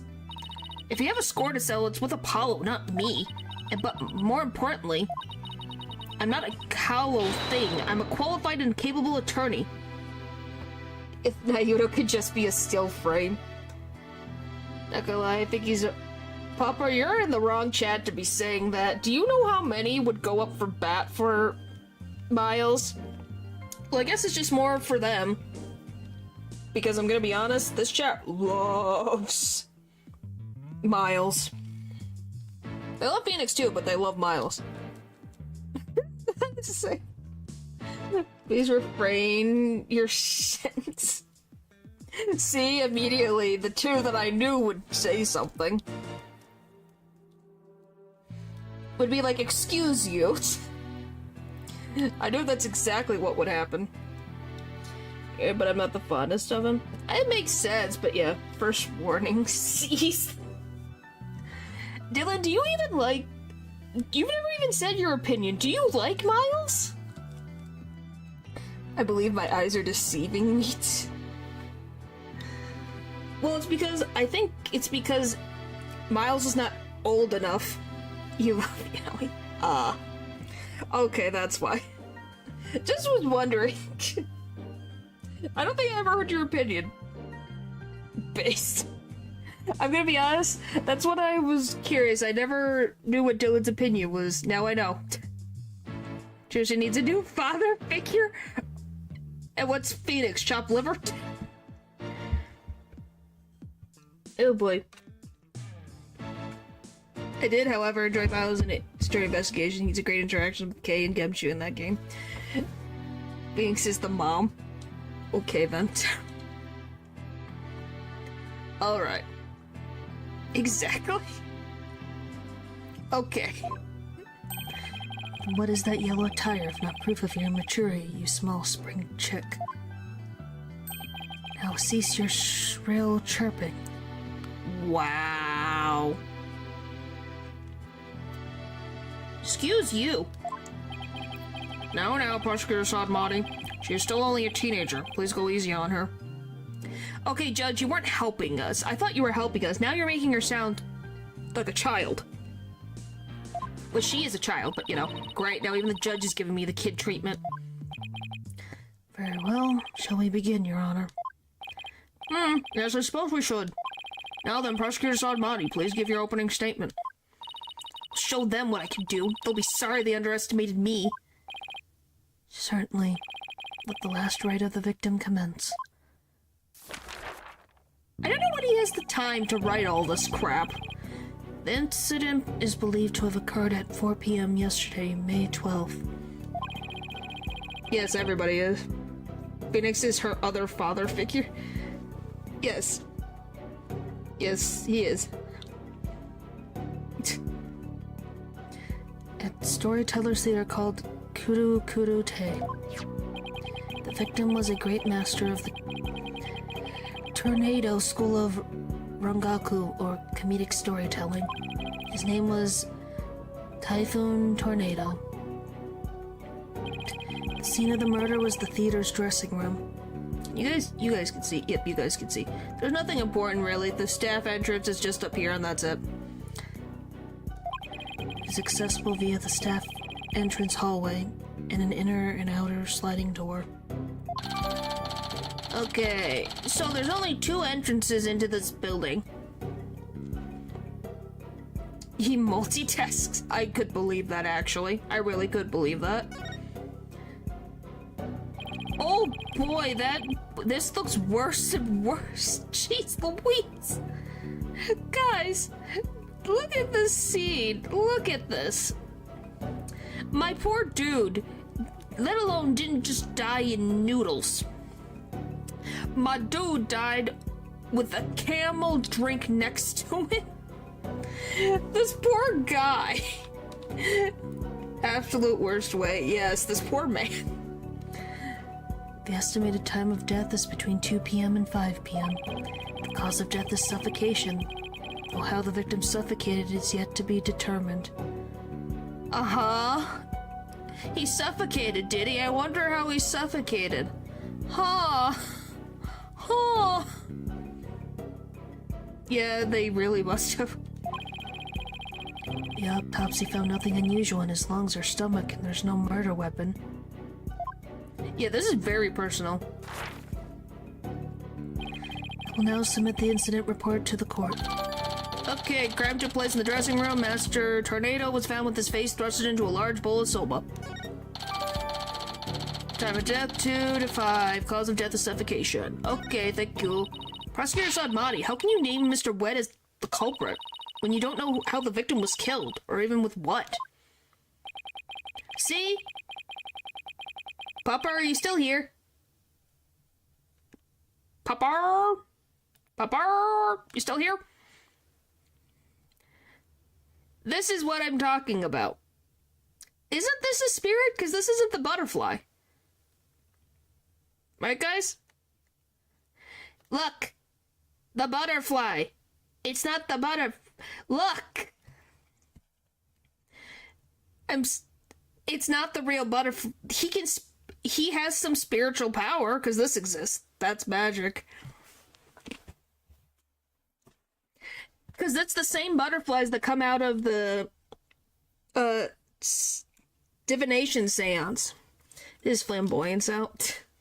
Yes, that's how every flamboyant individual does. He's got a pin projector in the room, courtroom trust. I don't think so, but you know. Please don't tell me the old man asphyxiated on noodles. I guess we'll find. They didn't find anything in his stomach, so no. But this is what I was talking about. Is that it's not the actual butterfly, so he has some spiritual power. Questions anything anymore? He's seen some. Yes, he has. While it is true that the weapon and precise methods are as yet unknown, the accused is the only one who had the opportunity to commit the murder. I will explain this assertion in further detail as we continue. I guess this means he has some kind of evidence to present. Of course. Now, would the accused care to plead his case? Oh, great.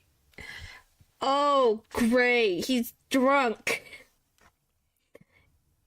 If I were the judge, I'd stop questioning things the moment I saw finished cross-examine a parrot. Yeah. His stand is roaring rainbow. But guys, now we have to deal with the drunk. Oh, no. Come to think of it, where is the defendant, Miss Sykes? Sorry, Your Honor, but I'm afraid Mr. Wet isn't feeling very well and is resting in the infirmary. Surely it is the lack of a clear conscience that impeds him from facing this court. No, he's just very, very, very drunk. And I would not like the court to be, have to deal with that. I've already dealt with that being called a frickin' chickadee and been insulted and considered a little kid. I think we're good.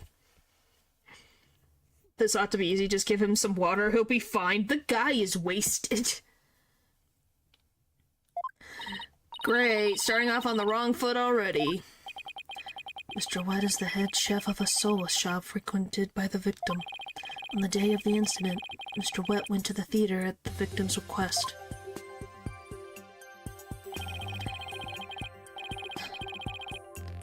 Taifu Tornado was a connoisseur of soba, as you can see in these photographs. He was apparently making soba himself in his dressing room that very day. The soba found at the scene is likely the soba he himself made there. I would assume so. Liking soba is one thing, but making it in a theater dressing room is a bit much, non? Master Tornado truly has a passion for soba, didn't he? For a man like that to be murdered by a soba chef is simply unthinkable. Yet the accused had ample motive. Well, sorry. That's how this happened. For in the victim's safe, we discovered the deed to the accused's shop.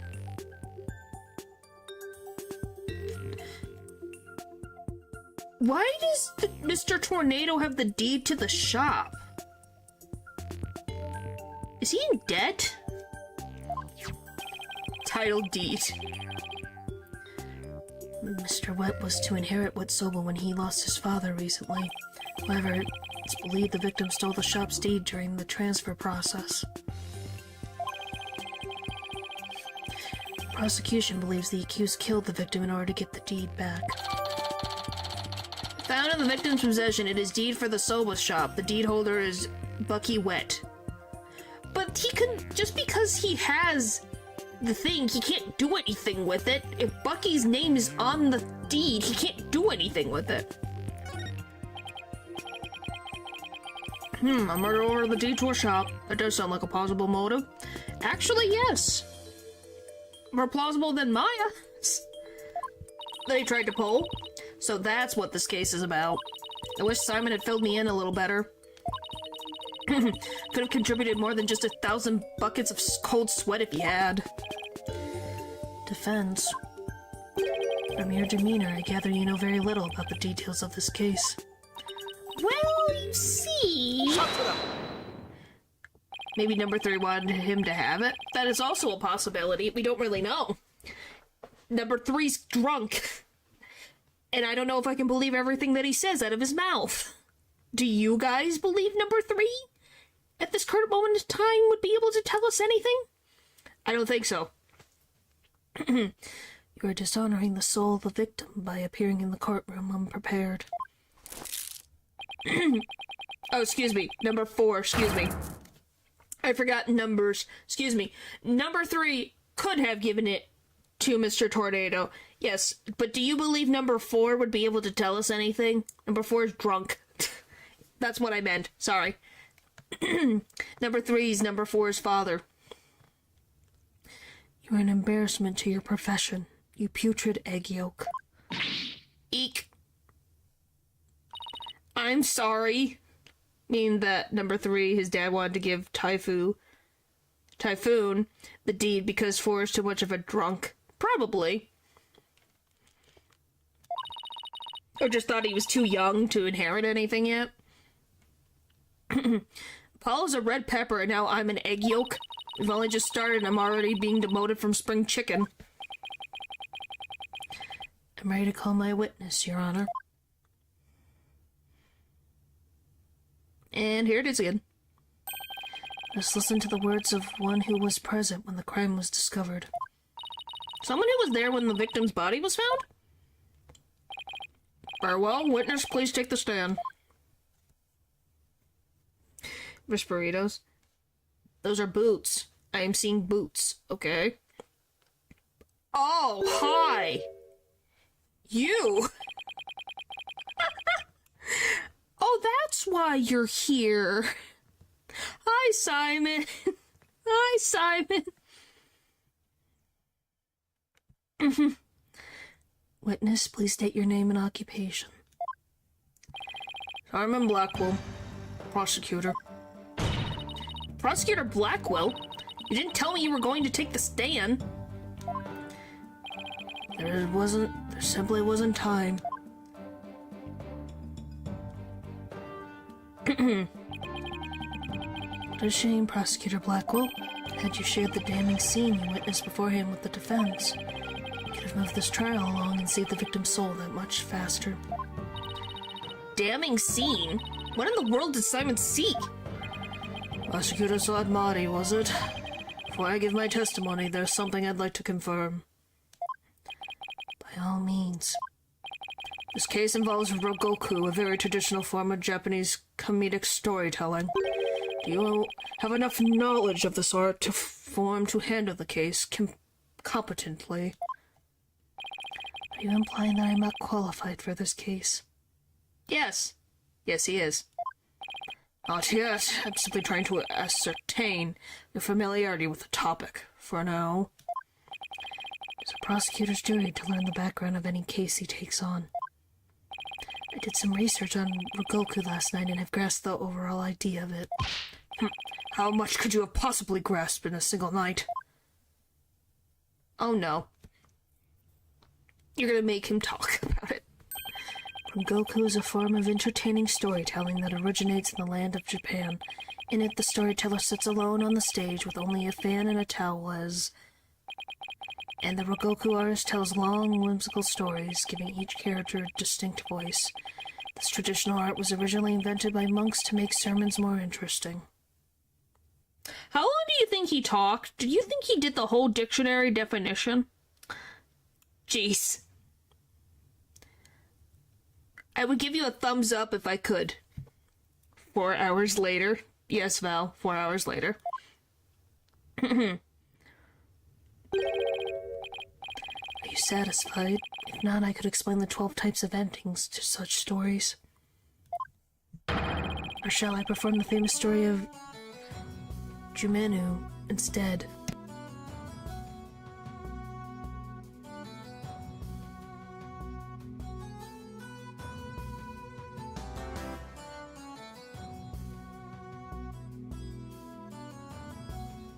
Golly. Look, it appears you have put in a bit of study. Golly. Your acknowledgement is most welcome, Prosecutor Blackwell. I can see why you are known for being quite thorough in your research, Prosecutor.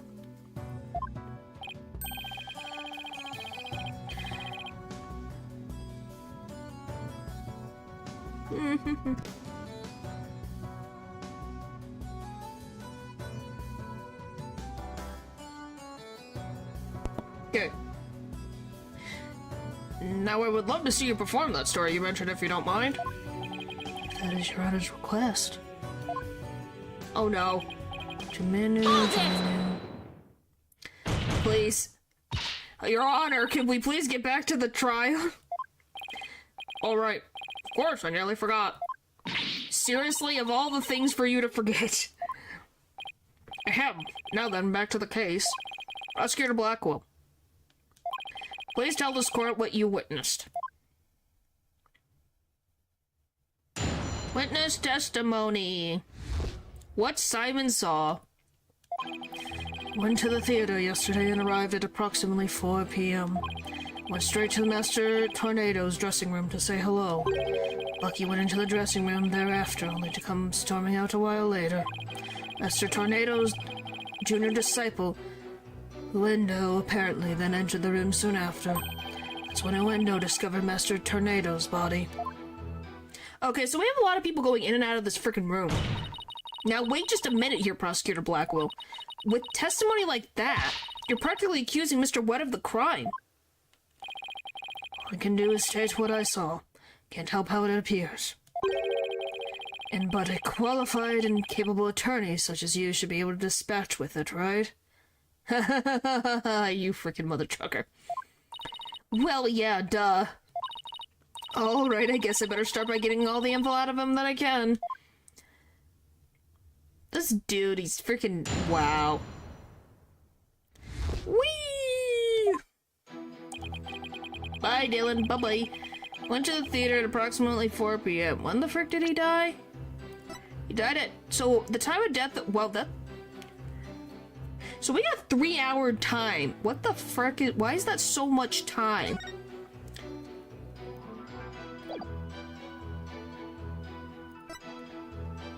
That's wild. I went straight to Master Tornado's dressing room to say hello. Bucky went into the dressing room thereafter, only to come storming out. Hold it! Okay. Please tell us in detail how Mr. Wet appeared at the time.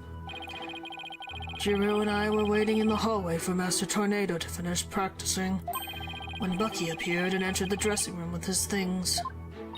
What happened after that? We heard what sounded like Bucky shouting inside the room. About 10 minutes later, Bucky came out of the dressing room looking rather irate. This is most likely when the murder was committed. The victim was an elderly man. It would have been entirely possible to kill him within the span of 10 minutes. Wow, you're calling him a feeble old man. Wow, everybody just is assuming things. Ugh. Better come up with some kind of counter-argument at best. Alright. Who is Uendo? Hold it! What do you mean by apparently? Didn't you see him go in? No, I couldn't. I wasn't able to see the dressing room door from where I was standing at the time. There's a dog. Are we gonna see a doggo? Are we gonna see a doggo in this case? So Blackwell with the one's name that I can't remember what he said. How did you know? Jiro. Jiro was right in front of it, so I'm sure she saw it all. A different dog pupper. Because it's showing paw prints. I see. And why do you suppose Uendo went to the dressing room anyway? He had just finished his routine, so he was making a courtesy call. Disciples to pay their master respects right before and after each performance. And all disciples are expected to do this? Yes, it is common courtesy among Rengoku artists. I see. Could you tell us what happened after Uendo went into the dressing room? Certainly. Okay. So we got... So why do we have Blackwell then? Why isn't Jiro up on this... on the stand if she saw the doorway? That's when Uendo discovered Master Tornado's body. And how did Uendo act at the time? After Uendo had been in the dressing room for 2 or 3 minutes, we had heard a scream from inside the room and Uendo came flying out. 2-3 minutes? Really? The man was suffocating in a bowl. Did you hear any signs of a struggle at that time? No, just Uendo's woeful scream. I see. Simon had no reason to lie, but I also don't have much to go on. Better ask all the questions I can. Okay, so what did we get? Okay, so I just have to worry about these two. Hold it! Prosecutor Blackwell, what did you go to the theater for in the first place? I went because I had received an invitation from Master Tornado. Here, see for yourself. Oh, we got this. It's a special show commemorating his junior disciple Uendo's promotion. It's also an occasion to announce the boy's succession to the stage name of Uendo 2. What is with the numbering system in this frickin' chapter? I have to remember who the frick is who? Golly. Uendo 2. Or the second. So what exactly does it mean to succeed to a stage name? You really don't know, do you? In the performing arts, a name succession is when an artist inherits a predecessor's name. I see. So there was another Uedo Rengoku artist before and this disciple succeeded him. Huh?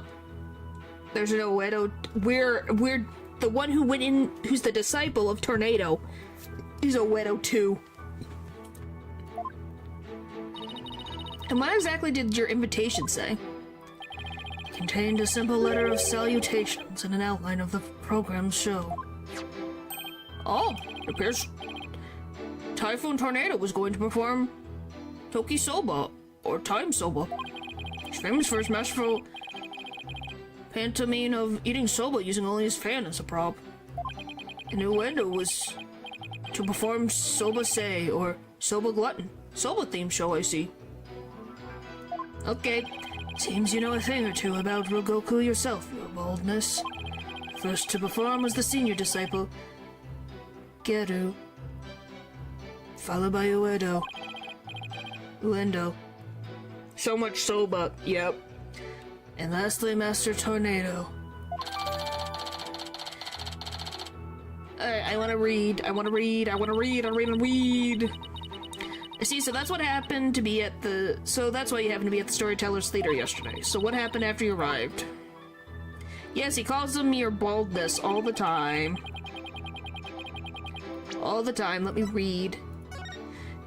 Inside the envelope was a ticket to the show and a letter from the victim. The letter contained a simple greeting, a rundown of the show's program. Geru was to perform her balloon act, then Uendo was to do his Soba Glutton routine, and Master Tornado was to perform his Time Soba routine. And then it's got the ticket. Makes sense. Okay. Last one. Hold it! And how did Master Tornado appear when you said hello to him? I went with the intention of greeting him, but ultimately we didn't actually meet. You didn't see him? Why not? Geru escorted me to the dressing room, but we heard the sound of Goku being performed from within. Thinking the master was rehearsing, we decided to wait in the hall until he was done. You heard Rakugo being performed in the dressing room? Yes, not just me, but Geru as well. In other words, you can confirm that the victim was still alive at around 4 p.m.? Correct. I couldn't hear him clearly through the doors, but I'm sure it was Master Tornado. I could tell because it was the Time Soba routine being performed in there. So that means the victim was killed sometime after that. Which the only people that went in the room are Uendo and Bucky. Well done, Prosecutor Blackwell. Your testimony has given us quite a glimpse into the sequence of events. Thank you, Prosecutor Blackwell. And now, please allow me to summarize your testimony.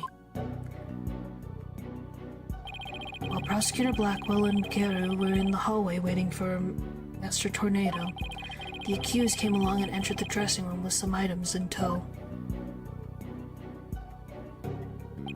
He was heard shouting for a time inside the dressing room. About 10 minutes later, he came out of the room seemingly rather angry. A short time after the accused had come and gone, Uendo Tornado went into the room. A few minutes later, after discovering the victim's body, Uendo gave a scream and came running out into the hallway from within. Prosecutor Blackwell and Geru then ran into the room and saw the body for themselves. He's still just as suspicious, though. For the circumstances, it is quite clear that the accused murdered the victim. This is a crucial testimony indeed. Examined statement added to the court record.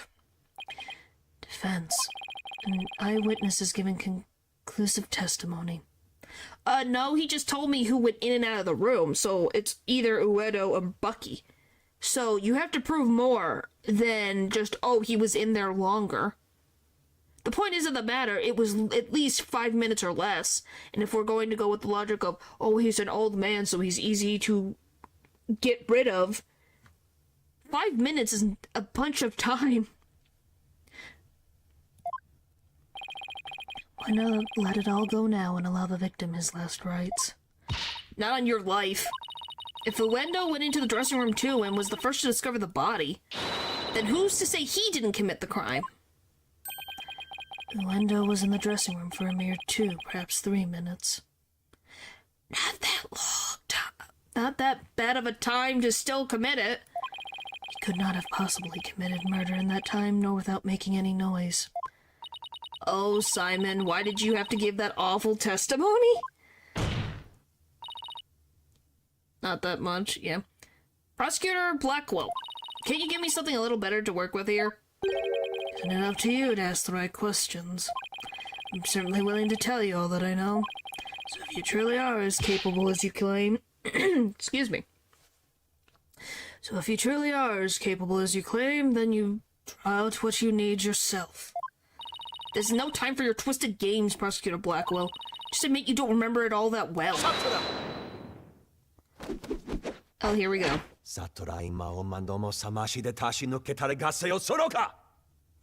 Okay, my dude. Chill. Prosecutor Blackwell, watching you collude with the defense like this, I see that you are no prosecutor. That's funny. Do you know who called you here, Nayuta?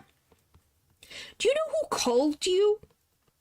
Colluding with the defense.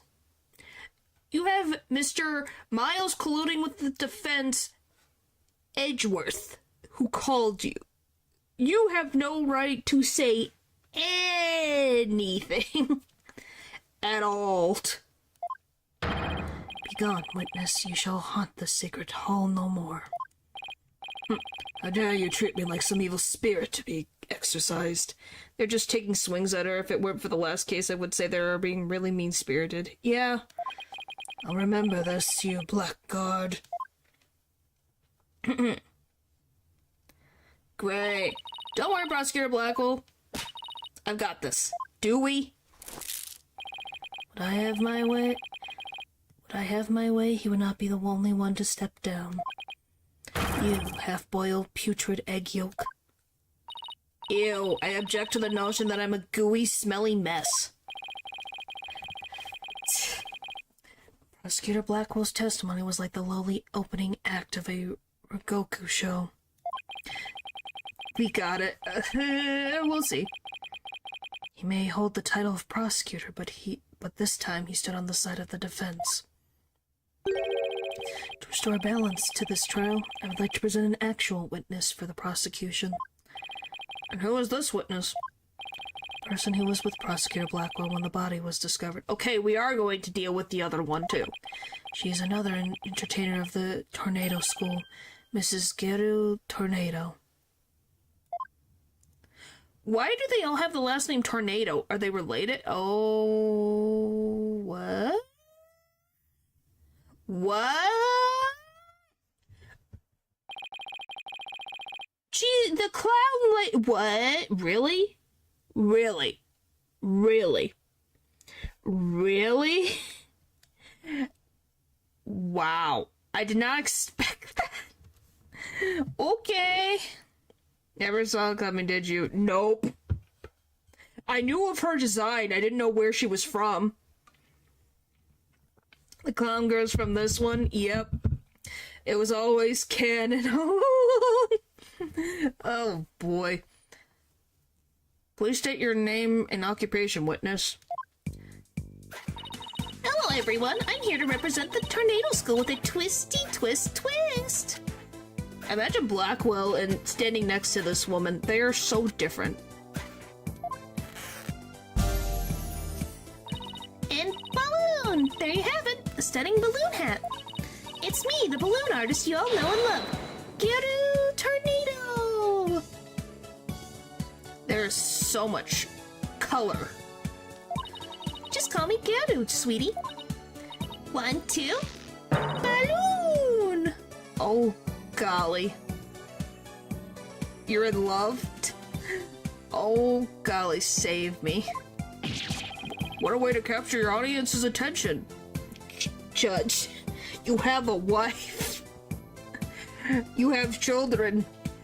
Stop it. I dare say I can't take my eyes off those balloons.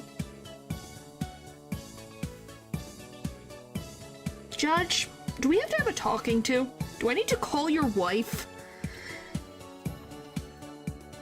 15. Judge. Please tell me you're talking about the hat, Your Honor. Oh, Mr. Judgy, I'm so glad you liked my performance. Would you consider joining my fan club? Pretty please? Oh, absolutely. What? And please save your fanboying for after the trial, Your Honor.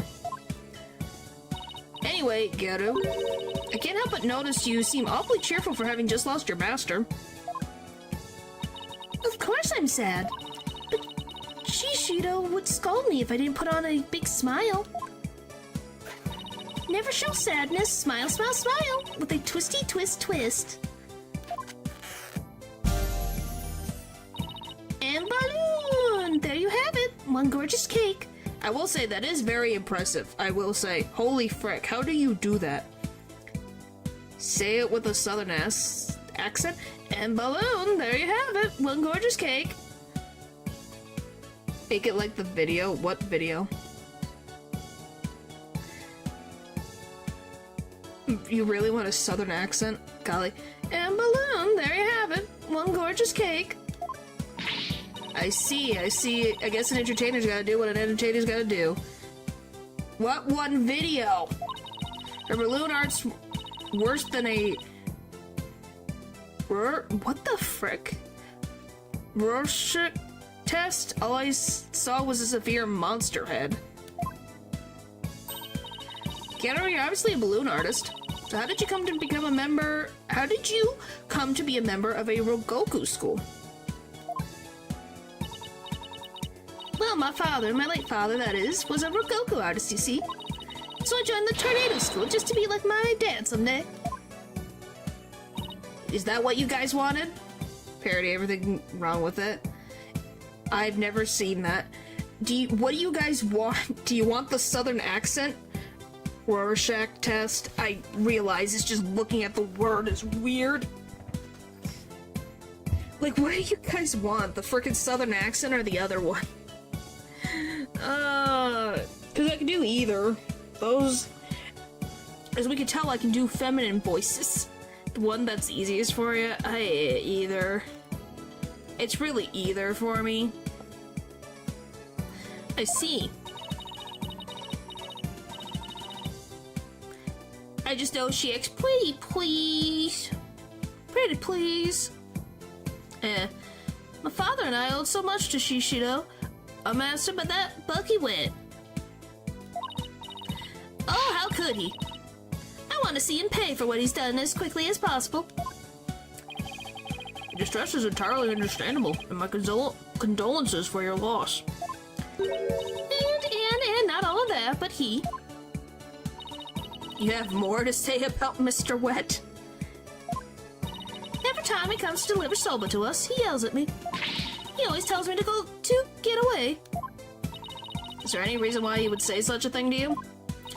He says the smell of my perfume will get into the soba and ruin it. Like, how can he say that? This is a great scent.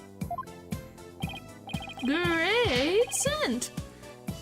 How very rude of him. I don't blame you for being upset. Excuse me, Your Honor, but please don't let Geru's balloons bias your judgment. The balloons! Oh boy. Mr. Wet hasn't been proven guilty yet, remember? It would be interesting to see how long that fire of yours will last, defense. Now then, Geru, please share the truth with this court. Thanks, Athena. Yep. Yes, Geru, your testimony, please.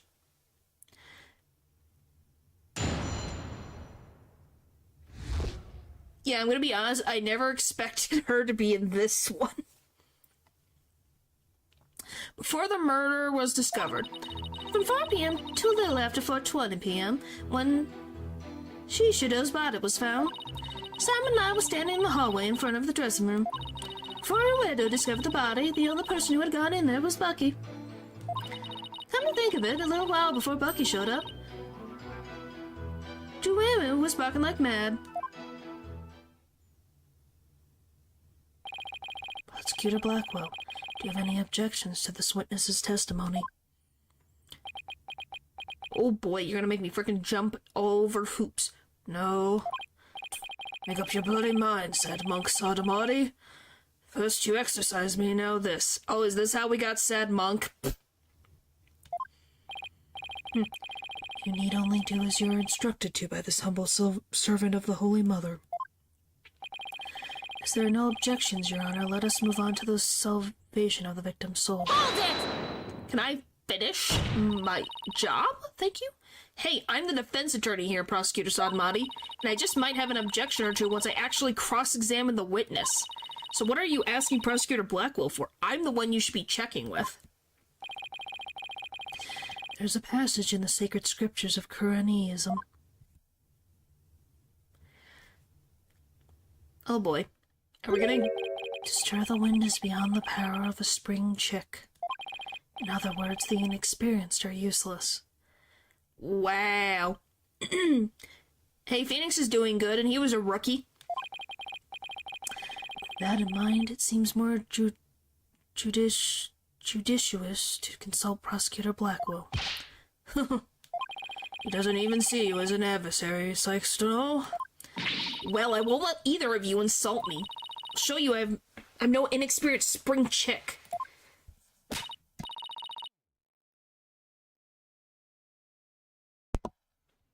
Your Honor, I'm ready to cross-examine the witness.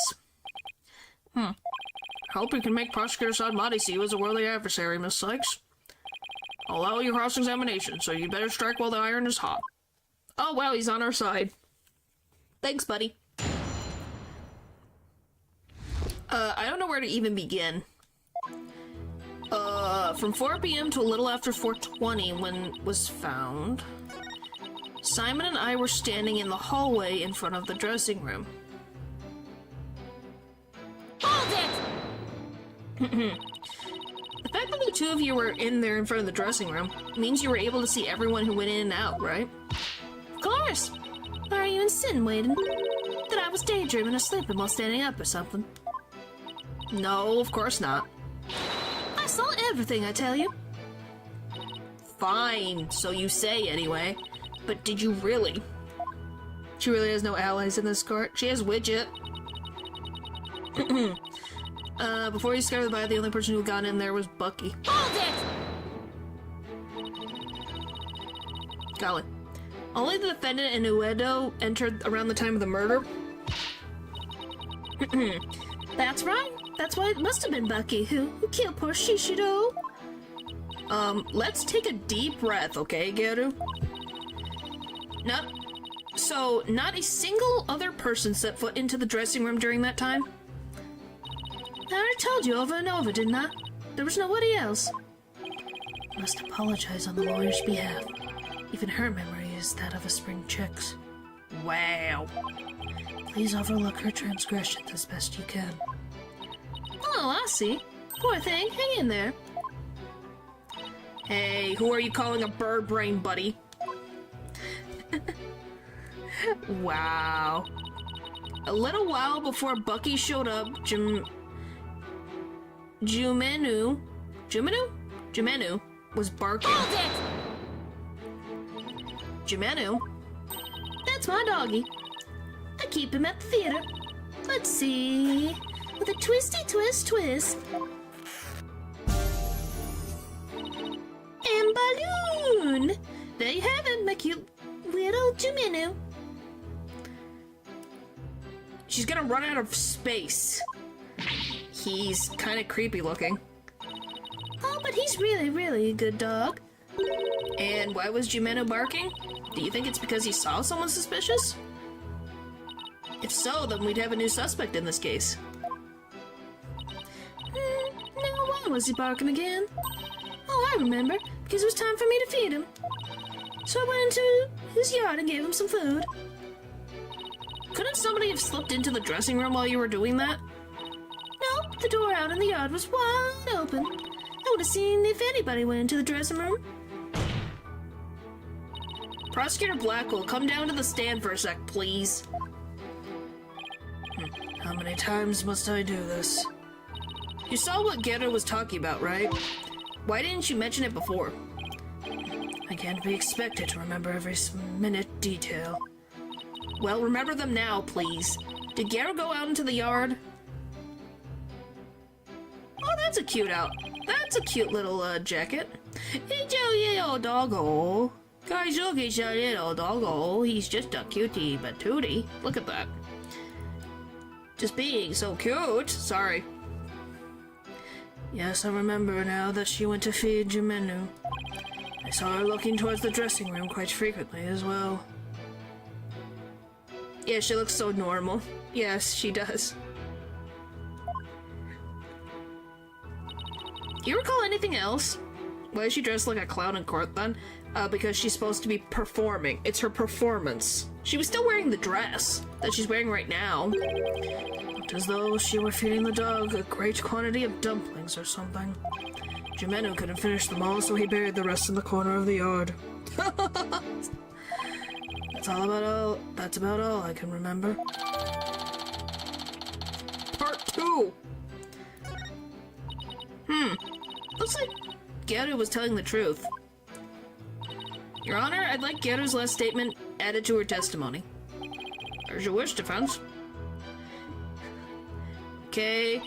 I was in the yard, but the door was wide open so I could keep watch on the dressing room. But why?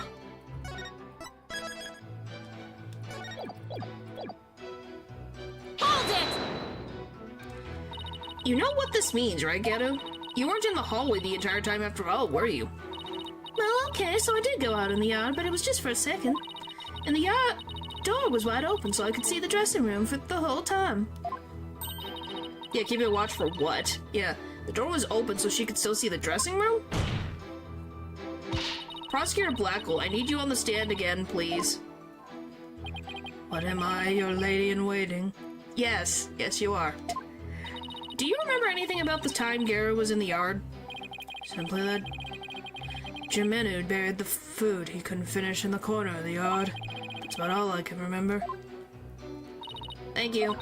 I didn't really need to hear about the dog again, though. When I finished feeding Jimenu, I returned to the hallway.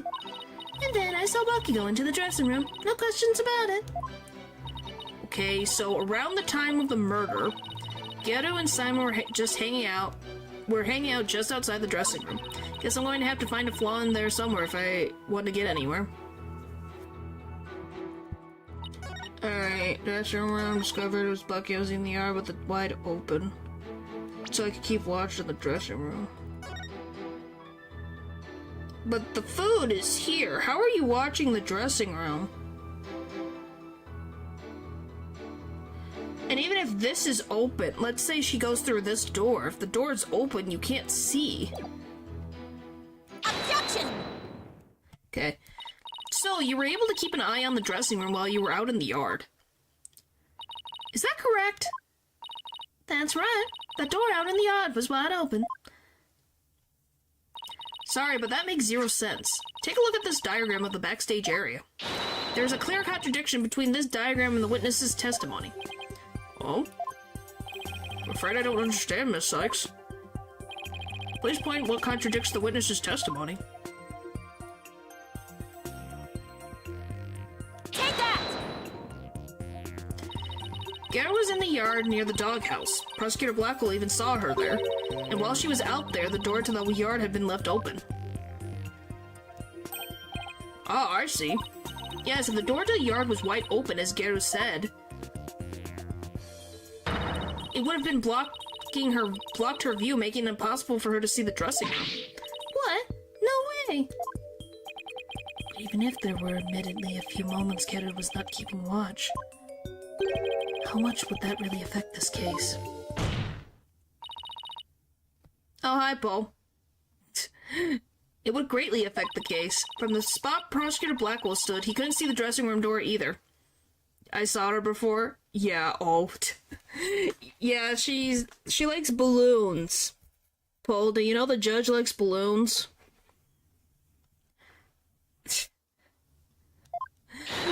Anyone could have entered the dressing room during that time without being seen. Eek! Ow. Geru, why did you try to hide the fact that you weren't watching the dressing room? What? Objection! I see. I'm only saying this because it was like, the frickin' judge just said that he loves balloons, and it was like, really? We're making this joke. We're making this joke. Hide the fact. You speak as though you think she had something to do with the murder, rather than deliberate deception. It was more likely a slight, simple oversight, right, witness? Well, I was so shocked by what happened, I was just confused, that's all. He's enthralled again. Even though she is trying to keep up a brave front as an entertainer, the truth is that she's being torn apart by grief. For her mind to be in turmoil is hardly unexpected. And now Ghetto. No, he was enthralled with the pink lady that April May because of, balloons. Then Dahlia. And now Ghetto. Which, by the way, all of them had pink. I think he likes pink. Yes, it must be very difficult indeed. To a disciple, one's master is akin to a real parent. Surely her shock is immense. So it's a pattern, yes. It is a pattern. Your feeling prediction as guilty as faulty as best. You do not deserve your confidence, pretty boy. Wow. The way this lawyer tries to pin the blame on this poor soul at the first opportunity. All I can say is, defense attorneys are heartless creatures indeed. But that wasn't what I was trying to do. Is it beyond your comprehension, defense? Your unskilled argument is scaring this witness even further. Pretty privilege as God to his head, yeah. And if we ask the people of this courtroom, I'm sure they would agree. What? The gallery doesn't get a say in this. Are you afraid to find out that they think ill of you, or perhaps you are in the wrong? Listen to them now with the keen sense of hearing you were so proud of. Oh, great. He's right, that was harsh. She didn't have to go that far. I feel kind of sorry for the witness. And why is the lawyer's outfit so yellow? Wow. No, I was just trying to find the truth. Why is the whole gallery siding with Prosecutor Saad Body? People understand. They know what is right and what is wrong. No, they know emotions. The lawyer's still in training, isn't she? Why is she all by herself? I hear the voices of the gallery. I can hear the voices of their hearts. It's so intense. I feel so alone up here fighting by myself. Are you afraid, child? It is ludicrous to come to this trial with such paltry preparation of the soul. I commend you to leave this courtroom at once. Herd mentality's a thing, yep. I don't think they have anything against Athena. I think they're just trying to, because she's so young, they underestimate her and she's put into a lot of pressure. But I can't give up. I have to keep pressing on.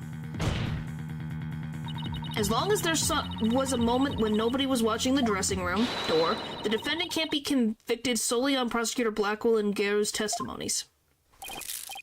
Even now you would continue to resist. You are childish in defeat as well, I see. I'm not out for the count yet, Buster. I'm just getting started. Despite your posturing, is it not true that your resolve could crumble at any moment? With but a little push, you would surely succumb to despair. Oh, boy. No push as such with this piece of conclusive evidence. Alright, well, I'm gonna end it there. This is the meanest case for the rookie, not Phoenix, Ryu, or Apollo were this cruel. Yeah. Well, she's also the youngest. You have to also remember that everyone else was probably around 23.